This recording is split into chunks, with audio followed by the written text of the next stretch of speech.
What's up everyone, how are you all? Today we are back with another blazing Naruto story. What if Naruto get enemy princess pregnant?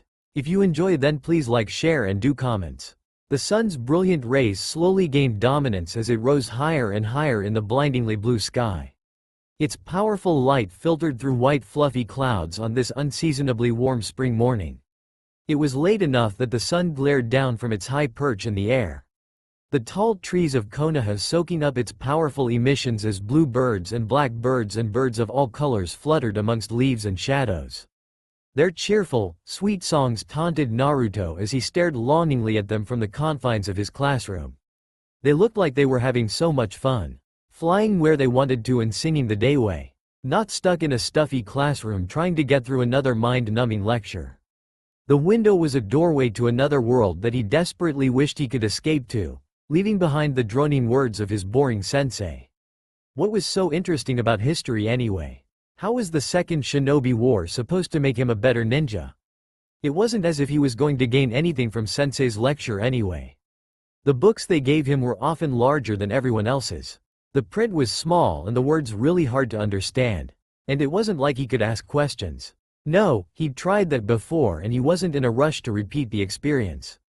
All his curiosity had earned him was embarrassment as he'd been reduced to the butt end of a joke. He still wasn't entirely sure what was so funny that caused both his sensei and his classmates to burst out into laughter. Not that the laughter had hurt him or anything. He was going to be a great shinobi. No, not just great, he was going to be one of the best. Little things like that didn't even faze him. So what if he didn't understand everything right away? He was still going to be the most kick-ass ninja in the village. Naruto sighed as he watched the birds flutter outside his window. 4 years in the academy and she still wasn't here. He'd waited 4 years, hoping that he'd get to see her again. Up close this time so they'd have a chance to talk. Naruto was sure if they ever got that chance then they would be the best of friends. While he'd heard in passing that the Hyugas always entered the academy late, he'd secretly hoped that they were wrong. However, this year was the last one for new additions. This was it. Everyone knew you had to have at least 2 years of academy training. Maybe she's not coming. Maybe she doesn't want to be a ninja, he thought with a disappointed sigh. No, that's not right. She's the princess of Konoha. She has to be a ninja, a great kunoichi, he cheered himself up. There just wasn't a way for her not to be a ninja. Not in Konoha. I suppose a princess would have private tutors, he thought as he traced the path of a particularly vibrant red bird. Ah man, she's probably learning really cool jutsu right now and all I'm learning is stupid Konoha history, he pouted, head in hand as he continued to ignore the lecture from the front of the classroom. I'm already falling behind. Naruto leaned back in his chair as sensei continued to drone on at the front of the classroom. He wasn't entirely sure what they were supposed to be learning and frankly he didn't really care. Heck, he hadn't even bothered to remember his sensei's name, and he'd had the man for months now. It wasn't as if it mattered anyway. That man was just like the last one, and the one before that and the one before him. They were all the same, and he really didn't expect that to change anytime soon. While Naruto wasn't entirely sure, he thought they were supposed to be going over clans today. At least, he thought it was something like that. Again, he didn't really care. If he wanted to learn about clans he'd challenge Shikamaru to a game of shogi and ask him then. Or better yet punch Sasuke in the face. That one always got him going. Of course then he'd never hear the end of it. It would be, my clan this and, my clan that, and of course Sakura or Ino or one of the other girls in class would feel the need to add something or another to it. Heck, he could just as easily do a prank with Kiba-kun and ask him about them. It would save Naruto the trouble with Sasuke at the very least. In the end, there was really no need to go over them in class. The Hyuga. Naruto snapped his attention back to sensei at the front of the classroom at the sound of the familiar name. As we all have heard before, the Hyuga are one of the 3 original founders of our village. While getting the Uchiha to join the village had been a relatively easy task for Senju Hashirama, who later became the Shodai Hokage. The legendary blood feud between the Senju and the Hyuga clans, however, made the second task of getting the honorable Hyuga clan to join his alliance difficult. It is said that the Shoden befriended Hyuga Hanza, the leader to the Hyuga clan, as a child which greatly aided with the alliance process. What was the feud about? Kiba-kun asked sensei. Naruto leaned forward in his seat. He was curious too. He'd always thought the Hyugas had willingly joined Konoha. Good question, Inuzuka-san. The Senju and Hyuga clans were often hired by opposing factions to counterbalance the other. You must remember, this was the time of the warring states before ninja villages existed as we know them today. So, there was great blood between the two clans. Sensei paused to let his information sink in. Naruto had to give him credit. Sometimes he made the lectures pretty interesting. To an average person, it seemed like an impossible task to unite the two clans to form the new hidden village. While not impossible for our great Shoden, it was not an easy route. It took years of fighting before Hanza Dono and the Shoden could come to a truce. Still, Hanza Dono would not agree to join the Shoden in his attempt to build a village. Only after years of treating the Hyuga with respect and fairness, was he finally able to convince them to join the Senju in forming the new hidden village. Now class, can anyone tell me the terms of the treaty? Naruto watched as Sakura shot her hand up into the air. Yes, Haruno-san, Sensei acknowledged her with a nod. The Hyuga clan were given the police force, in exchange for never having one of their clan members become the Hokage, she answered with a smug smile on her face. Naruto frowned. He had never been a big fan of her "I'm better than you because I know it all" attitude. That is correct, Haruno-san. I see at least some of you are doing your assigned readings, he continued with a pointed look in Naruto's direction. This of course garnered a rather loud round of laughter from the class. They all knew who that comment was aimed at. Alright class, settle down. Now, as Haruno-san has excellently stated, the Hyuga clan was given the exclusive right to maintain and control the police force that keeps watch over our great village, in exchange for never having a Hyuga as Hokage. Sensei paused here to give the class a mischievous look. They have since grown to becoming the most prominent clan within the hidden village of the Leaf, while the Senju have become all but extinct, so I think it's safe to say they didn't get the raw end of that bargain. In fact, the Koshi is considered the third highest ranking member of the village, right behind her father and the Hokage. Wait, what's a Koshi? Naruto loudly interrupted Sensei. He was too interested in anything and everything that had to do with the princess of Konoha to care if the class continued to make fun of him. The Hyuga heir, you idiot! Sakura yelled with a sarcastic roll of her eyes. Huh? Came Naruto's first response, earning a small round of chuckles from nearby classmates. It took another minute to think in circles. The third highest ranking member, right behind Gigi and her dad. That could only be, you mean the princess of Konoha? He shouted in glee. Finally, something he knew. The room was silent as everyone took a moment to stare at Naruto. You're actually kind of slow in the head, Sensei replied, breaking the silence of the room. But, I guess the Hyuga heiress could be considered that, in a very roundabout way. Dude, how do you mess that up? Kiba-kun questioned loudly. She's like the most important kid in the village. Even you should know who she is. Of course I know who she is. She the princess of Konoha. And I'm going to be her best friend when she finally gets here. Believe it, Naruto stated self-assuredly. You, the dead last, Sensei exclaimed. Whether it was from shock or disbelief, Naruto wasn't sure. After a beat, the entire room burst into a fit of laughter. Some laughed so hard that they toppled over in their seats. You'd have better luck becoming Hokage. Sasuke added in between peals of laughter, causing the class to laugh even harder. I will be her best friend, believe it. Even if I have to become the Hokage to do it. I'll never give up because that's my ninja way. Naruto declared, not at all fazed by their laughter. If he was going to succeed in his goal, he'd need to handle a heck of a lot more than their laughter. Enough of this, Uzumaki. You are dismissed from class for disruption. What? I only asked a question. It was a stupid question and completely disruptive to the learning environment. Now out so that serious students can learn. With a huff, Naruto slowly rose from his seat before walking out of the classroom. Tamae, he thought as he closed the door behind him. He knew how to handle Temura even if it was a whole class worth of them. Naruto had patience for only two things. Waiting for the princess of Konoha to finally join the academy so he could befriend her, and waiting for the perfect time to pull off a prank. Not even the 3-minute wait for instant ramen garnered this type of patience. Thus sitting quietly in the shadows waiting for his class to break for lunch and for Sensei to leave was a surprisingly easy feat for him to accomplish. Hiding in the shadow of one of his favorite trees, Naruto did one more spot check of his materials. Camouflage paper, ninja wire, flour, glue. He silently wished that there was another way to carry all the things he needed for a good prank. He hated being limited by the size of his small knapsack. Only partially distracted by his thoughts, Naruto's weight seemed to go by quickly. It also probably helped that he'd been kicked out just prior to the lunch break. He watched as his classmates rushed from the classroom, some faster than others, and counted each one as they left. With every student safely outside, he stood still. It was a rookie mistake to forget about master pranking rule number 24 and not wait for every last person to vacate the area.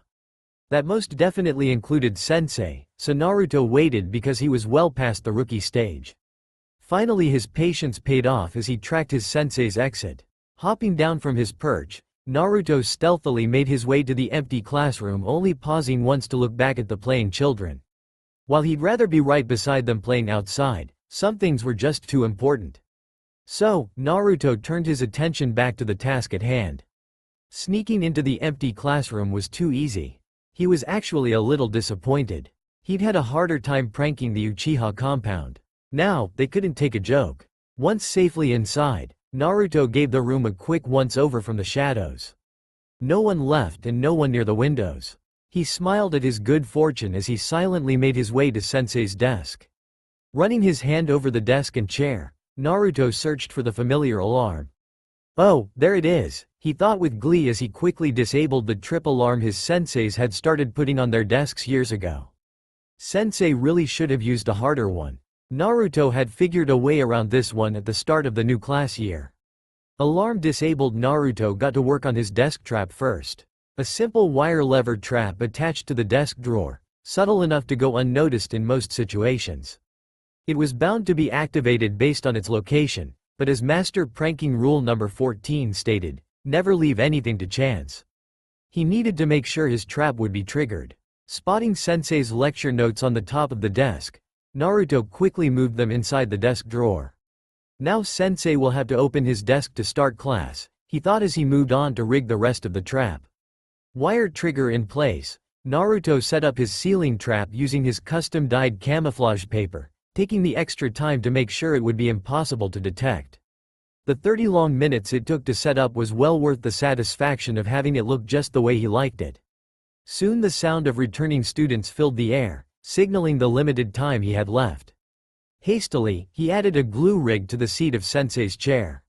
It was a classic, but more importantly it was blaringly obvious that it was attached to Sensei's desk drawer. With any luck, it would distract Sensei from the real trap. Snickering quietly to himself, Naruto hopped out the window to get a good seat to watch the show. Perched at the top of the tree directly across from the window to his classroom, Naruto leant forward to watch his prank in action. As the unsuspecting class filled the room, Naruto kept his eyes on Sensei. As expected, the man that had been teaching him for the last few months spotted the obvious seat trap. With the glue safely removed from his chair, Naruto watched a smug smile cross his face. Still completely unaware of the real trap that awaited him and the entire class, Naruto smiled. This was going to be good. Naruto watched with bated breath as Sensei started looking for his lecture notes. Sorry Sensei, you're not going to find them there, Naruto thought as he watched the man search the top of his desk. Now, look inside of your desk, he added silently. As if responding to a direct command, Sensei reached for his desk drawer and opened it. For a split second nothing happened, and then, boom. All hell broke loose as flour poured down onto everyone and everything. Breaking out into laughter, Naruto enjoyed the fruits of his labor. Flour rained down on the entire classroom like the winter snow he'd seen in theaters. Naruto easily ignored the fact that he'd snuck into said movie to see it as he continued to watch the calamity. Everyone was covered in flour. Sasuke looked like a grumpy ghost, the flour making his outfit finally match his hauntingly pale skin as he glared out across the room, clearly unsure of who to place his heated glare on without Naruto in the area. Sakura's unfortunate coloring made her look like a fluff pastry, all shades of pink and white. In desperation, she tried to shake the white powder from her hair, but it only ended up weaving deeper into the confines of the pink strands. Some of the other girls outright screamed about the flour getting in their beautifully done hair. Kiba-kun ended up in an uncontrollable sneezing fit while Choji-san had given up getting the flour out of his bag of chips and simply opened a new one. Only Shikamaru-san and Shino-san failed to react to his cleverly designed prank. He'd have to think of something even more spectacular to get a reaction out of those two. Challenge accepted. And best of all was the interesting shade of red that his sensei was turning. It was a real shame all he had room to bring was flour. This prank would have been 10 times better if he'd had feathers and honey too. Conjuring up an image of a feather-covered sensei, Naruto burst out in another round of laughter. He would have to find some way to make that happen. Uzumaki Naruto. Sensei screamed at the top of his lungs, jarring Naruto from his laughing fit.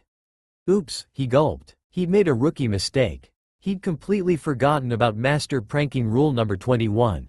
He'd stayed too long. Turning on his heels, Naruto bolted from his perch. While he had a head start, he wasn't about to take that for granted. Sensei wouldn't be that far behind, and he wasn't that fast. Making his way past building after building, Naruto ran his favorite getaway path. With a right, then a left, followed by another right, and a left, he made his way to downtown Konoha. Dodging civilians and street vendors alike, he found himself in the busiest part of the city, the perfect place for losing arrogant senseis. "Hey, watch it," someone hollered as he ran past. Ducking into another empty alleyway, Naruto couldn't help the bubble of laughter that escaped his lips. That prank was just too good, and now there was no way sensei would catch up with him. Not with the size of the crowd he'd just woven his way through. Entering the next street over, Naruto slowed his pace down to a walk, blending into the hectic crowd surrounding him. All was right in the world that was until a sudden tug at the back of his shirt pulled him from his meandering thoughts, lifting him into the air and right into the gaze of two sets of pale eyes. "Hyuga-san. So, nice to see you." Naruto greeted nervously, looking around as they gently set him down without letting go of his shirt. They'd only made that mistake once. Man, how he hated how quickly they learned. "Uzumaki-san, shouldn't you be in class?" questioned the Hyuga that still had him in a vice grip. "Well, you see, I was just on my way, so if you could." He began pointing to the left as he edged towards the right. Visual misdirection was always a good tool to have in your mastery of escape arsenal. Catching sight of his sensei frantically searching for him out of the corner of his eye, Naruto silently cursed. He'd been spotted. This would have never happened if he'd gotten stopped by anyone other than the Hyuga police. Shimada. They were just too easy to spot in a crowd.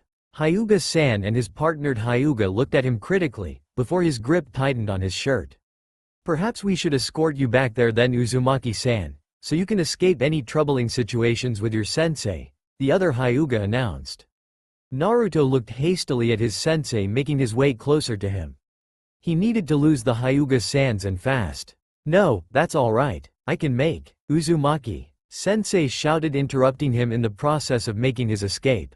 Luckily for him, the interruption distracted the Hyuga-san, gripping his shirt enough for him to wiggle himself out of his grasp, allowing him to slip away and disappear into an adjacent alleyway. Naruto could just make out the rest of Sensei's words as he ran full blast in the opposite direction. "Stop him." Running, Naruto frantically searched his brain for a way to lose his Hyuga tails. If he remembered correctly, he had the perfect hiding place nearby, but he had to get to it first. 10 more seconds and he was in the clear. It was at the right angle, the perfect angle that no matter what direction the Hyugas came at him, they'd still miss him. 5, 4, 3. Naruto was staring freedom in the eyes. 2. Bang! Naruto fell backwards after running right into another body.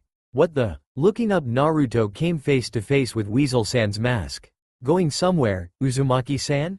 Weasel-san's soft voice asked. "Not anymore," he wasn't. "I'm telling you, Weasel-san. This isn't necessary," Naruto complained as he struggled in Weasel-san's grasp. "I'd have gone quietly," he shouted as he was gently set down on the floor. "That is highly unlikely, Uzumaki-san," Weasel-san teased softly. "I have yet to see you do anything quietly."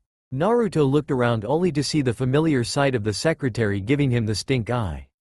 He stuck his tongue out at her as a reply. "I still don't see why you had to take me to see Gigi," Naruto whined as he returned his attention to Weasel-san.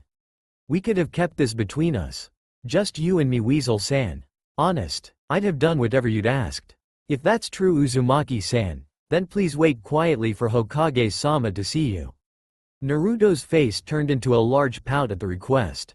That was the best he was likely to get from Weasel-san. Too bad it hadn't been Inu-san. Sometimes he'd let his actions slide. Wait here quietly, please Uzumaki-san. I would not like to have to retrieve you again. Hi. Naruto relented as he plopped down on one of the chairs outside Gigi's office. There was no point in running now, he was good and caught. In a swirl of leaves, Weasel-san disappeared, leaving Naruto to practice his patience on something far less exciting than pranks, waiting on Gigi to lecture him. He failed at it, epically. Tapping his foot noisily for what felt like hours before he gave up and went to bother Gigi's secretary. Hey boss-san, when's Gigi going to be out? It's been like hours. Maybe I should go, since Gigi's so busy. Uzumaki-san, you've been here for 2 minutes. The Hokage-sama will be out after he's done with his meeting. Go back over there and wait, and stop that insufferable tapping. Naruto huffed in frustration before plopping back down into his seat. He had half a mind to start tapping again, at least that would give him something to do while he sat here aging, but he didn't bother. The secretary may not have liked him, but at least she tolerated his presence. There was no reason to change that, not even for a small reprieve from this unending boredom. He sighed as he looked at the wall across from him. He couldn't even look out the window from this level. This was going to take forever. A lifetime later, the Hokage's office door opened and a Hyuga-san stepped out. Ah, one more thing, Hiyashi-san. The Hyuga nodded in response before turning to his right. Reishi, wait for me here, he ordered quietly to the unseen person behind him. Hi, Oto-sama, a female voice replied. Her voice was light, yet firm, but Naruto noticed neither quality as he was too disappointed at the prospect of his wait being extended. Momentarily downtrodden when he realized he'd be sitting out here in the lobby longer, Naruto's melancholy did a complete 180 when he finally noticed exactly who had walked out behind the stuffy-looking Hyuga-san. It was her, the princess of Konoha. She walked out of the door, then stood ramrod straight just to the right of it. Naruto jumped out of his seat in excitement. Hiya, where've you been? I thought you'd be at the academy by now. Is that why you're here? To get into the academy? That's so cool. I'll show you around all the cool places once you're there. You can sit next to me and. Naruto paused to take a breath and froze at the intensity of the princess's gaze. He'd never had someone's full attention like this. More than that was the way she was looking at him as if expecting something from him. It left him feeling like he'd forgotten something or he was screwing this up. What did Gigi always say? Something about being polite and slowing down? Oh, sorry. I mean, sometimes I ask too many questions at once. It's so cool you're here though. Naruto responded sheepishly as he rubbed the back of his head nervously. Forgive me, but you seem to have me at somewhat of a disadvantage, she spoke calmly while leveling her cool lavender stare at him. It was unnerving, but in a way he'd never experienced. Not angry or uninterested or even too superior to be bothered with him.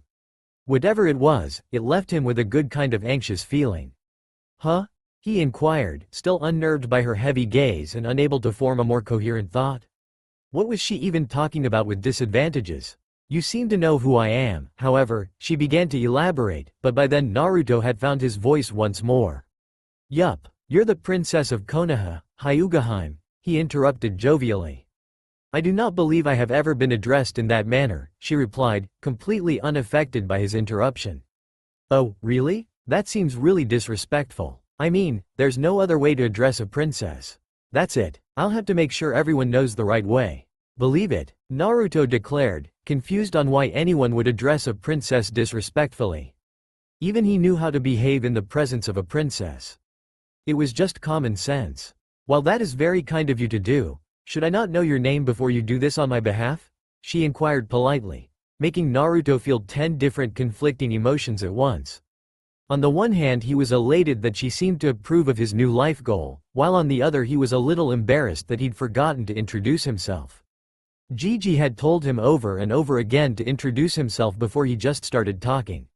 Oh, I'm Uzumaki Naruto, future greatest shinobi to ever live. Believe it, he declared loudly before he remembered just who he was talking to. He winced in preparation. This was normally the part where people started to ridicule him. Oh? I was unaware that there were Uzumakis still residing within the village. she replied, and while there was a slight lift to her left eyebrow, there was no other change to her speech pattern or mood. The princess wasn't angry with him. If anything, she was intrigued. Naruto was so stunned that not only was she still talking to him, but she wasn't angry with him at all that he almost missed her next words. "It is a pleasure to meet you, Uzumaki-san." Hyuga Haim bowed her head slightly in greeting. Nearly falling over himself in his attempt to emulate her, Naruto bowed his head low. Awkwardly bent at the waist, he felt kind of weird. He'd never been bowed to before. He'd also never felt the need to bow to anyone before this either. "It's a pleasure to meet you too." He called from his bent position, not entirely sure when he was supposed to rise. "Uzumaki-san, you may rise now," the princess replied softly, and Naruto could have sworn he saw the beginnings of a smile in her eyes as he hastily did as instructed. "Oh, yeah, thanks," he responded sheepishly. "So, are you joining the academy now? Is that why you're here? The Ninja Academy?" Naruto nodded vigorously. "No, I will be continuing my education privately until the genin exams." Naruto's face fell at her revelation. "Oh," he added quietly. He had really been looking forward to having her in class with him. "Perhaps we shall be placed on the same team," she continued, and Naruto perked right back up at that. Smiling like crazy. While his previous hope had been dashed, he had something new to look forward to. Something even better than just having class with Hyuga Haim. "Hi, that would be awesome. You'll want me on your team too, cuz I'm the best." Naruto shouted in excitement while flexing his arms. He had to make sure she knew he wasn't lying about being the best. "I look forward to it then, Uzumaki-san," she replied just as calmly as she had before, but when Naruto looked up he knew he saw the remnants of a smile in her pale lavender eyes. Her face may have been just as neutral as before, but he knew he had made her laugh. Well, maybe not out loud, but that could change. "I'm going to make you laugh one day, believe it," he declared quietly to himself as he smiled brightly at her, completely undeterred by her stoic presence. He knew what was really beneath that cool exterior. The door opened, then capturing Hyuga Haim's complete attention as the older Hyuga-san walked out with Gigi in tow. Naruto was confused. Did he do something wrong? "Think about it, Hiyashi-san. I think it would be beneficial to both the village and the Hyuga's future."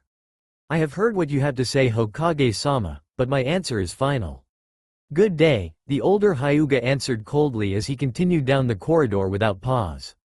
"Reishi, please move quickly, we have much to do today." Hyuga Haim did not reply. She simply fell into place to the right and slightly behind who Naruto could only guess was her father.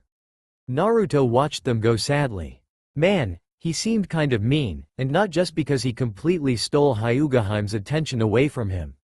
Naruto hoped his new best friend would be alright. Naruto stared in that direction for a little while more as Gigi took a long drag from his pipe, lost in thought. "Come, Naruto-kun, I believe we have something to talk about, again." With a shrug, Naruto rubbed the back of his head as he followed Gigi into his office. Sarutobi Hiruzen was far too old for this job. He knew it. He'd known it for some time now. It had been the original reason he'd stepped down more than 10 years ago. Had everything gone as planned, had the Kyuubi not been released, then he'd still be enjoying his retirement. Happily playing grandfather to little Konohamaru-chan and possibly young Naruto-kun as well. But the fates had not been kind, and here he sat behind the very desk he'd once thought he'd escaped. He really was too old for the job. And after conversations like the one he'd just endured moments ago, he was reminded of that very fact. Looking at the youth of Konoha, Hiruzen worried about the future of the village. Each new generation seemed to lose more and more of the burning will of fire. Each year a little bit more of the will of fire was forgotten. With Naruto-kun following closely on his heels, he could only hope that the son of the Yondaime could change that. Hiruzen looked out at the Hokage mountain. "Minato, what do you think of your son?" This was not the first time Naruto-kun's actions had garnered his attention. His attention-seeking pranks, while funny, were getting a little out of hand. The Hyuga were beginning to complain about how hard it was becoming to catch the young prankster. A part of Hiruzen was proud. It was not an easy feat to hide from the Hyuga's all-seeing Byakugan. Still, Naruto-kun managed it. Hiruzen couldn't even make catching Naruto-kun a D-ranked mission anymore. In truth, he'd long since given up trying to call it a D-ranked mission, as genin teams had trouble catching the boy when he was only 6.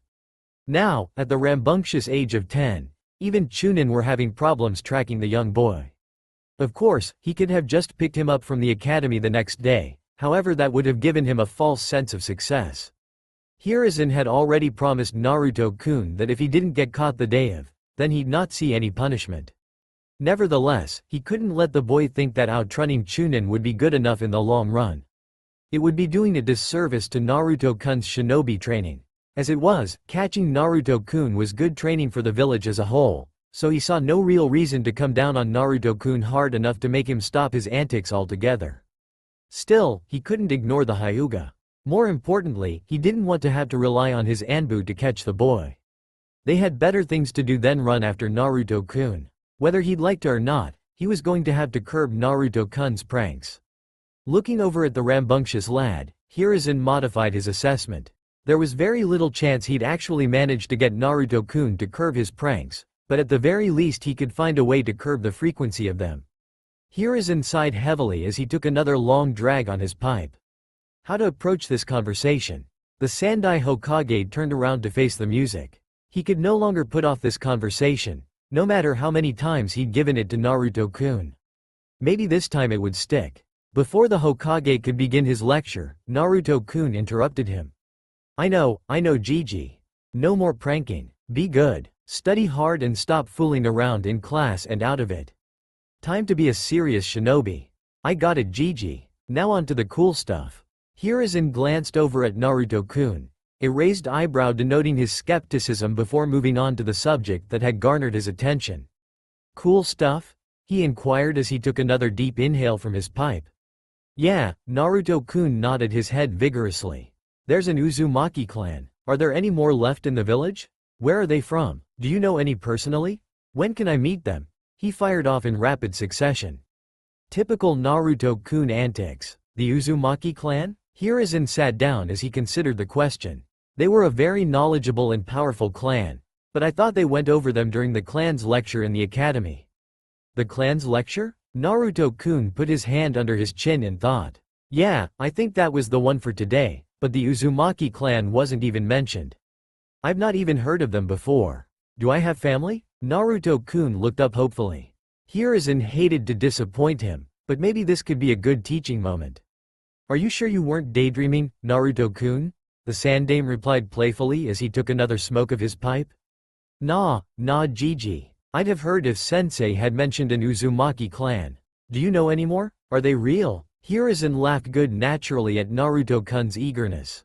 Why, yes Naruto-kun, the Uzumakis are a very real clan. Unfortunately, there are no more Uzumakis, besides yourself, left in the village. What happened? Are the Uzumakis not from Konoha? Naruto-kun asked eagerly. Well, that's a long story, Naruto-kun. A very complex tale. Hiruzen leaned back in his chair readying himself as he took another pull from his pipe. He'd be honored to be the one to tell Naruto-kun of his history, well, at least part of his family legacy. However, no sooner had the Sandame found the right words to begin, than he felt the presence of one of his Anbu. Hiruzen sighed heavily. This was going to have to wait. I'd love to tell you all about them, Naruto-kun, but it looks like I'm needed elsewhere. Naruto-kun's face fell. Oh, Hiruzen couldn't look at the Yondaime's legacy without doing something. If he couldn't tell Naruto-kun now, and the academy had left it out of his education, then Hiruzen would have to improvise.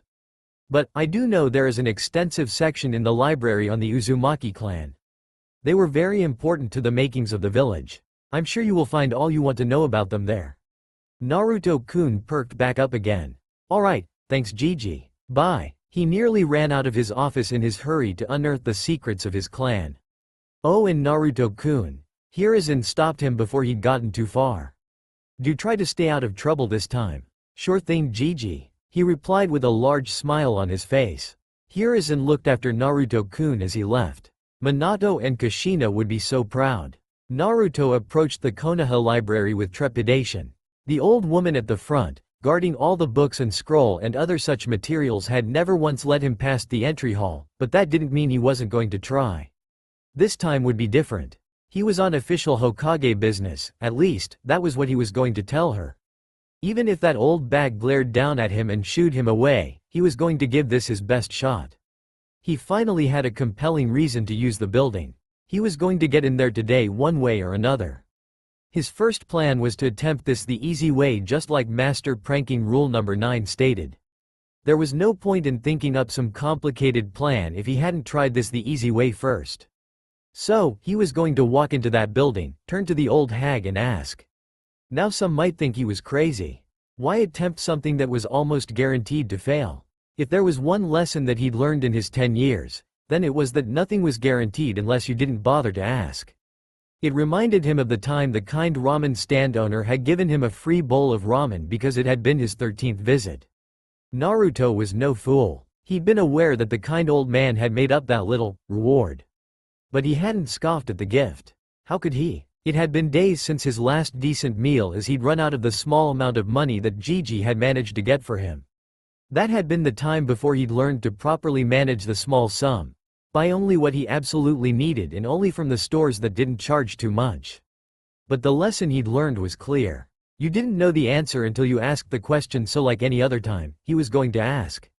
Walking into the large building with as much confidence as he could muster, Naruto attempted to walk right past the old woman guarding the entrance. And just where do you think you're going? The old bat crowed at him. A crooked, wrinkled finger pointed in his direction, stopping him in his tracks. I'm on official Hokage business, you old hag, Naruto replied smugly. There was no way she could turn him away this time. Where's your mission statement then, you little brat? She asked while narrowing her gaze. Well shit, he didn't have one of those. I left it in my other pants, he tried.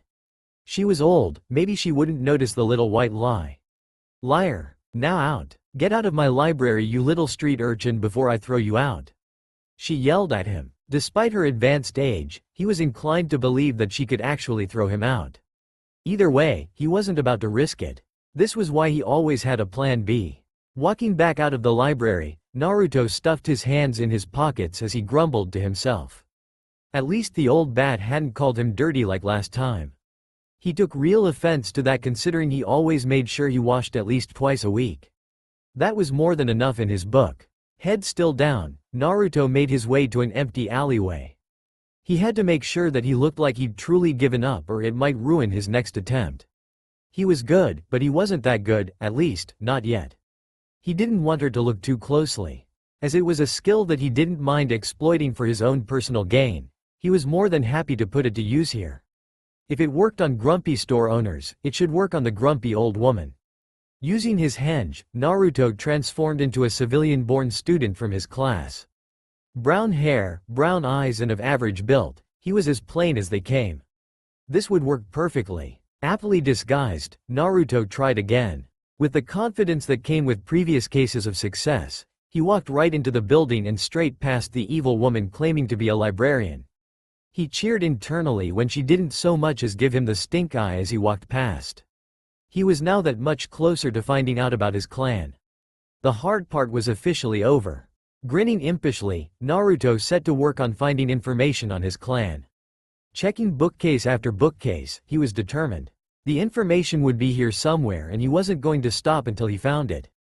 Believe it, minutes ticked by as he continued his search. Checking section after section, quickly skipping things he didn't care about. He sighed at how long it was taking. Finally, after what felt like a lifetime of searching, he stumbled upon the clan section. Skimming the section, Naruto took note of some of the titles: Aburame, Akamichi, Fuma, Hitaki, and Hyuga.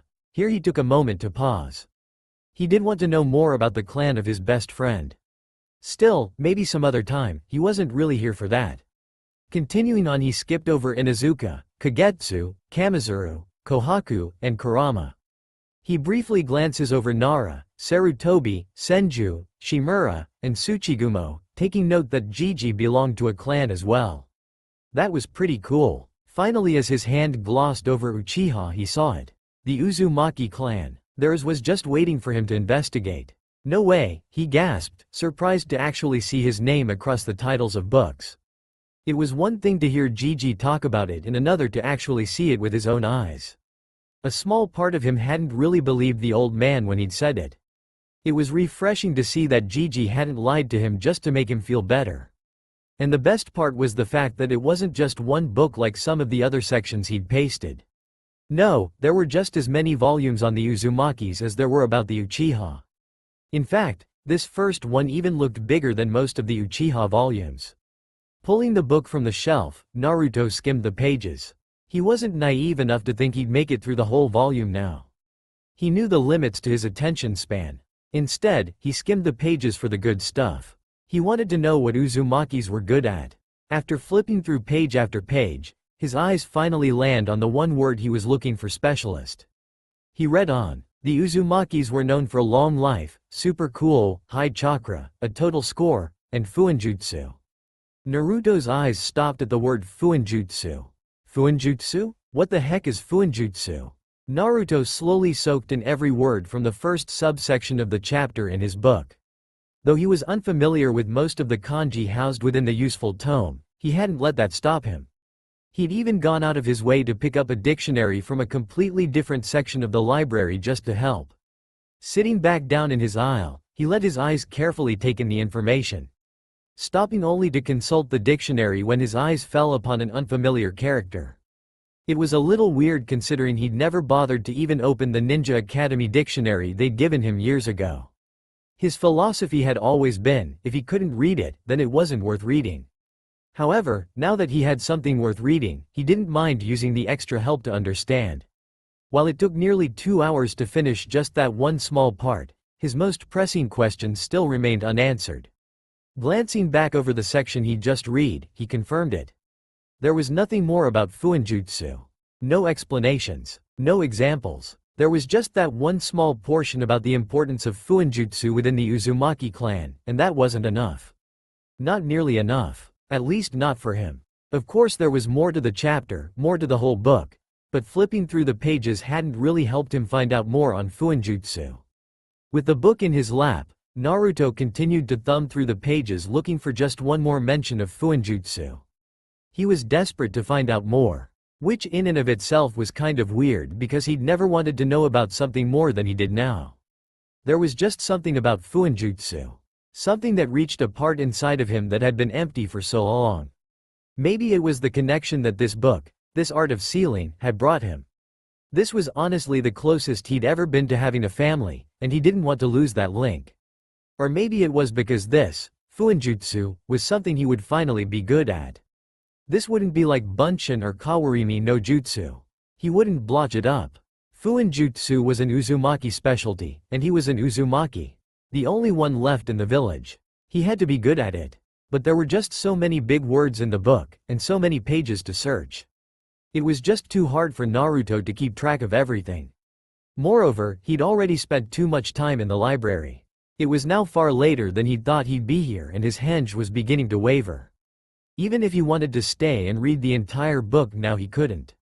There wouldn't be enough time for him to sit here uninterrupted so he could read a chapter, let alone the entire book.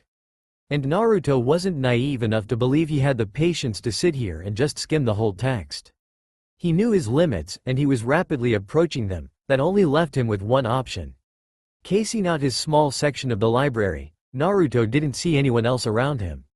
No one is going to miss a book or two on the Uzumaki clan, he thought as his grip tightened around the tome in his hand. Hadn't Gigi just told him that he was the last of the clan here in Konoha? Besides, this wasn't really stealing. He'd bring it back, honestly. This would be more like borrowing. It would only be for a little while, and he didn't think anyone else would want the book in the meantime. Plus, Naruto was pretty sure that people normally could borrow books from a library even if he'd never done it. So he wasn't really breaking any rules. With his pep talk completed and his actions fully justified, Naruto got down to business. Operation Borrow Uzumaki Clan Library Book was now underway. First things first, he needed a way to sneak the book out of the library. Causally walking to the nearest restroom, book firmly in hand, Naruto made his way to the stall in the back. It would be far enough away from the door that he wasn't likely to get caught. Caution was of course the #1 tool in his mastery of escape arsenal. While he wasn't about to execute the greatest prank and subsequent escape the village had ever seen up to this point, he figured the same rules would apply. Sneak in, set up, get out, and most importantly, don't get caught. With that thought in mind, he went to work. Glancing down at the large tome in his hands, It didn't take him long to realize that the thick volume wasn't going to fit in his pants. Unfortunately, he hadn't brought a jacket with him, so there was no way he'd be able to hide it in his clothes. Although now that he thought about it, the book was so large that it probably wouldn't have fit under a jacket anyway, so that wasn't really a big loss. So, carrying it on his person was out of the picture. Guess it's time for Plan D, he thought as he quietly exited the stall. Eyes quickly glancing around the bathroom to ensure that no one else had somehow snuck in while he'd been contemplating shoving a book down his pants, Naruto was satisfied to see he was still alone in the small room. Taking a more detailed look at the space, he spotted an out-of-the-way window on the far wall. Quickly sticking his head out the opening, he mentally cheered. There just so happened to be a few thick bushes near his window. However, another quick glance wiped the smile from his face. It didn't look like he was close enough for this to work, at least not for what he had in mind. Leaving the bathroom, Naruto causally cased the library for a window that could actually serve his purpose. The search was long and hard, slowed by the fact that he still needed to keep a low profile. There were several times when he'd thought the old bat was onto him. Her beady little eyes narrowed on him in a tight frown as he searched. He'd had to stop in a few random sections just to throw her off his trail. Luckily he'd had that dictionary to put away, so he didn't have to stand in the middle of an aisle staring at nothing. After all, he had to make her think he was still actively looking for and looking at books, so she didn't try to kick him out before he was done. To make matters worse, he needed to reapply his henge a couple of times as well. The longer he held it up, the harder it was to keep it in place. And even when he'd had it up, it just wasn't staying the way it was supposed to. Morphing in strange ways that was surely to give away his use of the henge even to a civilian. Naruto made a mental note to work on that. The henge was his best skill. He really needed to be able to use it all day if he had to. Well, practice did make perfect. He was just going to have to use it more often. I wonder what else I can do with this bad boy, he pondered as he continued his search. He was getting really good ideas already. Finally, just when he'd begun to lose hope, he'd stumbled upon the perfect set of windows. The last set near the front of the library would work just fine for what he had in mind. The bushes were right in front of the window. It was impossible to look out it, which meant no one would be able to look in either. It was exactly what he needed for Operation Borrow Uzumaki Clan library book. As was typical for his luck today, that old hag had her desk right in front of the window he needed to use. He gave the old crow a quick look. Her hawk-like eyes were zeroed in on him, brows furrowed in suspicion. Shimada, this wasn't going to be easy. This was going to take all of his skill to pull off successfully. Naruto casually set his book down on the table nearest the window.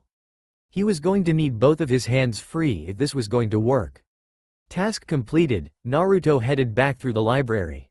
He needed to be just far enough away so the old bat couldn't see him at the window, and yet close enough for her weak hearing to actually hear the little disturbance he was about to create. So, he decided to take it at an angle, that way he wouldn't be too far away and yet the window would be firmly out of her line of sight. Glancing around the section he found himself in, Naruto nodded at his good fortune. The coast was clear. Naruto fished out a spool of ninja wire from his pocket. Despite having used a considerable amount of ninja wire on his prank today, he still had more than enough to complete his current task. He'd learned early on not to leave home without more than enough for whatever he planned for the day. After all, he'd had to keep master pranking rule number 2 in mind. Always be prepared was a rule that had saved his skin on more than one occasion. There was no reason to start ignoring it now. Naruto set to work. As it was, time springs were fairly easy to make. Naruto had been doing them for years now, however he was also aware that with confidence often came the inevitable slip-ups. He couldn't afford to make mistakes right now, not when there was so much on the line. So Naruto was careful while he set the timed spring trap. He treated it like this was the first time, moving slowly and paying meticulous detail to every step. He had to get this just right. Too much power and the nearby books might get shredded into little pieces of paper. He may not have liked the old hag, but this was her library. There was no reason to destroy it if he didn't have to. Even so, if he made the trap with too little power, then the falling books wouldn't make enough noise to draw the old crow's attention. A delicate trap like this was not for rookies, so it was a really good thing he was no rookie. Trap set. Naruto slowly made his way back to the front section of the library, grabbing a random book from a nearby shelf. He had 2 minutes to lose the old bat's suspicion before his trap went off. This was perhaps the most important part of his plan, and he wasn't about to waste a second of that time. Sitting down next to his book, he cracked open the random one. He needed her to focus on how innocent he looked now, so she didn't remember that he'd been in the section that was about to explode. He needed her ancient brain to forget he'd ever acted suspicious for this to work. Slowly flipping through the pages, Naruto mentally counted seconds. 80 seconds. He looked up. The old woman had finally stopped staring at him. 97 seconds. He flipped another page and causally glanced to the right. The coast was still clear. No one was paying him any attention in that direction. 113 seconds. He shifted his head as he continued to fake read the book in front of him, looking at the other page. His eyes quickly glancing up to the left, he mentally cheered when he realized there wasn't a soul in that direction. 120 seconds. Right on time, a loud bang could be heard as his trap triggered. Knowing the drill, Naruto looked up in surprise, head turned in the direction of the noise while he secretly kept track of the old hag's location. He just barely managed to suppress the smile attempting to spread across his face as he watched her rise from her seat. She was slow to move, but eventually she made it to the disturbance, not once looking in his direction. Discreetly sliding out of his chair, Naruto grabbed his book before backing into the window directly behind him, opening it in the process. Not willing to waste any more time, he chucked the book out the crack and slipped back into his seat, grabbing the random book he'd been using as a decoy. He wouldn't be able to leave until the old woman was safely back in her seat, glaring daggers at overly loud patrons. If his calculations were correct, he'd be sitting here for another 10 minutes tops. He could wait that long. Kicking the door shut behind him, Naruto made his way to his kitchen table. He hadn't bothered to check his basic traps, too eager to start reading his newly acquired book to worry about possible break-ins. It wasn't as if anyone had tried to get into his place in the last few years. Truthfully, he probably could have taken down the traps altogether, but old habits die hard. And as Master Pranking Rule number 22 stated, never get too comfortable, because you can never be absolutely sure they've really stopped chasing you. Setting the heavy tome on top of the worn surface of his kitchen table, Naruto turned to his ancient stove. The gas line was a little bit finicky, so he had to be extra careful while turning the old thing on. Stove lit, he grabbed his trusty kettle. The squat little orange appliance had been with him since Gigi had gotten him this little slice of heaven. His own haven away from the looks and whispers, he treasured the little space he could call his own. It didn't matter if there were a few cracks in the wallpaper or if the hot water only worked half the time. This place was his and he loved it. Filling his kettle with water, he plopped it down on the stove, hopping onto the counter so that he could reach his stash of ramen. He couldn't wait until his growth spurt finally kicked in so he wouldn't have to climb his own appliances just to reach the food in his kitchen. Gigi said it wouldn't be too long now before he actually grew some. Hopefully the old man wasn't just trying to make him feel better about being the shortest in his class. Sliding back down to the floor, Naruto set his cup ramen on the counter before turning back to his kitchen table. Normally, he would have waited impatiently for the water to boil. A length of time far more agonizing than the 3-minute wait for his ramen to cook, simply because he knew he still had those dreaded 3 minutes after the water was ready. Man, did he hate that wait. If only there was some way to speed the whole process up. What he wouldn't give for a special technique that could do that. Shaking his head, Naruto turned to his book, picking it up and thumbing through the pages as he sat down in one of the 2 seats he had at the table. He guessed that luck really was on his side today, because for the first time he actually had something he wanted to do during the long wait for his food. Finally finding the spot he'd stopped at in the library, Naruto began to read. Man, life couldn't get too much better than this, he thought as he leant back in his chair, curious eyes ready to soak up every bit of information offered to him. The Uzumaki clan is a distant blood relation to the Senju clan, the key founder of our great village of Konoha.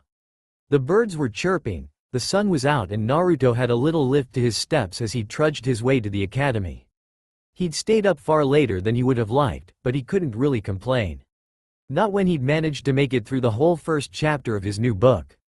He'd learned so much in just a few hours. It was amazing. And for the first time in a long while he was actually looking forward to reading more of a book. He couldn't remember a time when he was this excited to read. But he was. In fact, he was so excited to learn more about his clan that he'd brought the book with him. There was bound to be some time during the day when he'd be able to read more, even if it was just his lunch break. He felt a little weird. The only thing he'd ever skipped lunch for before was to do a prank. Now he wanted to read. He wondered if that made him a bookworm like Sakura-san. Nah, he was reading about his clan, his family.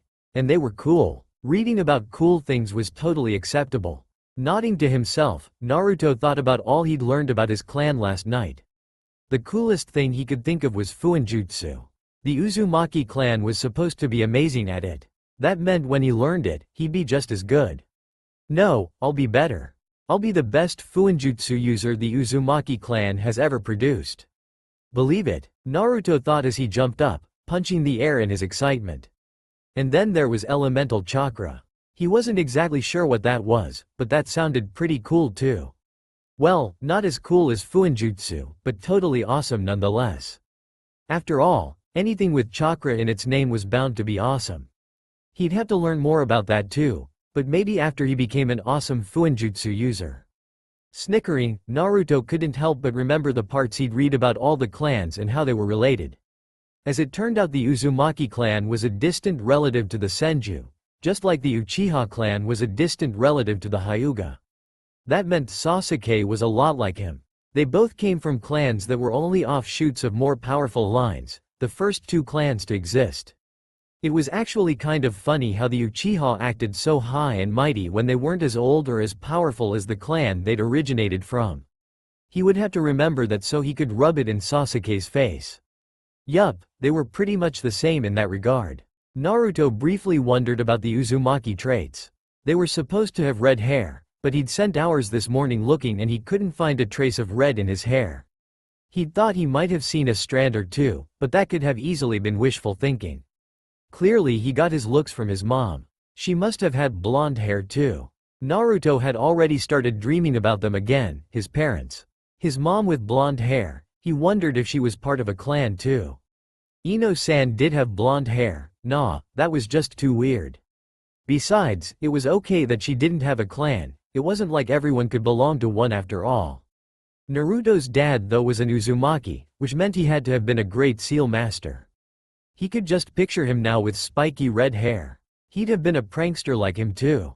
That's what Uzumakis did. It said so in the book and everything.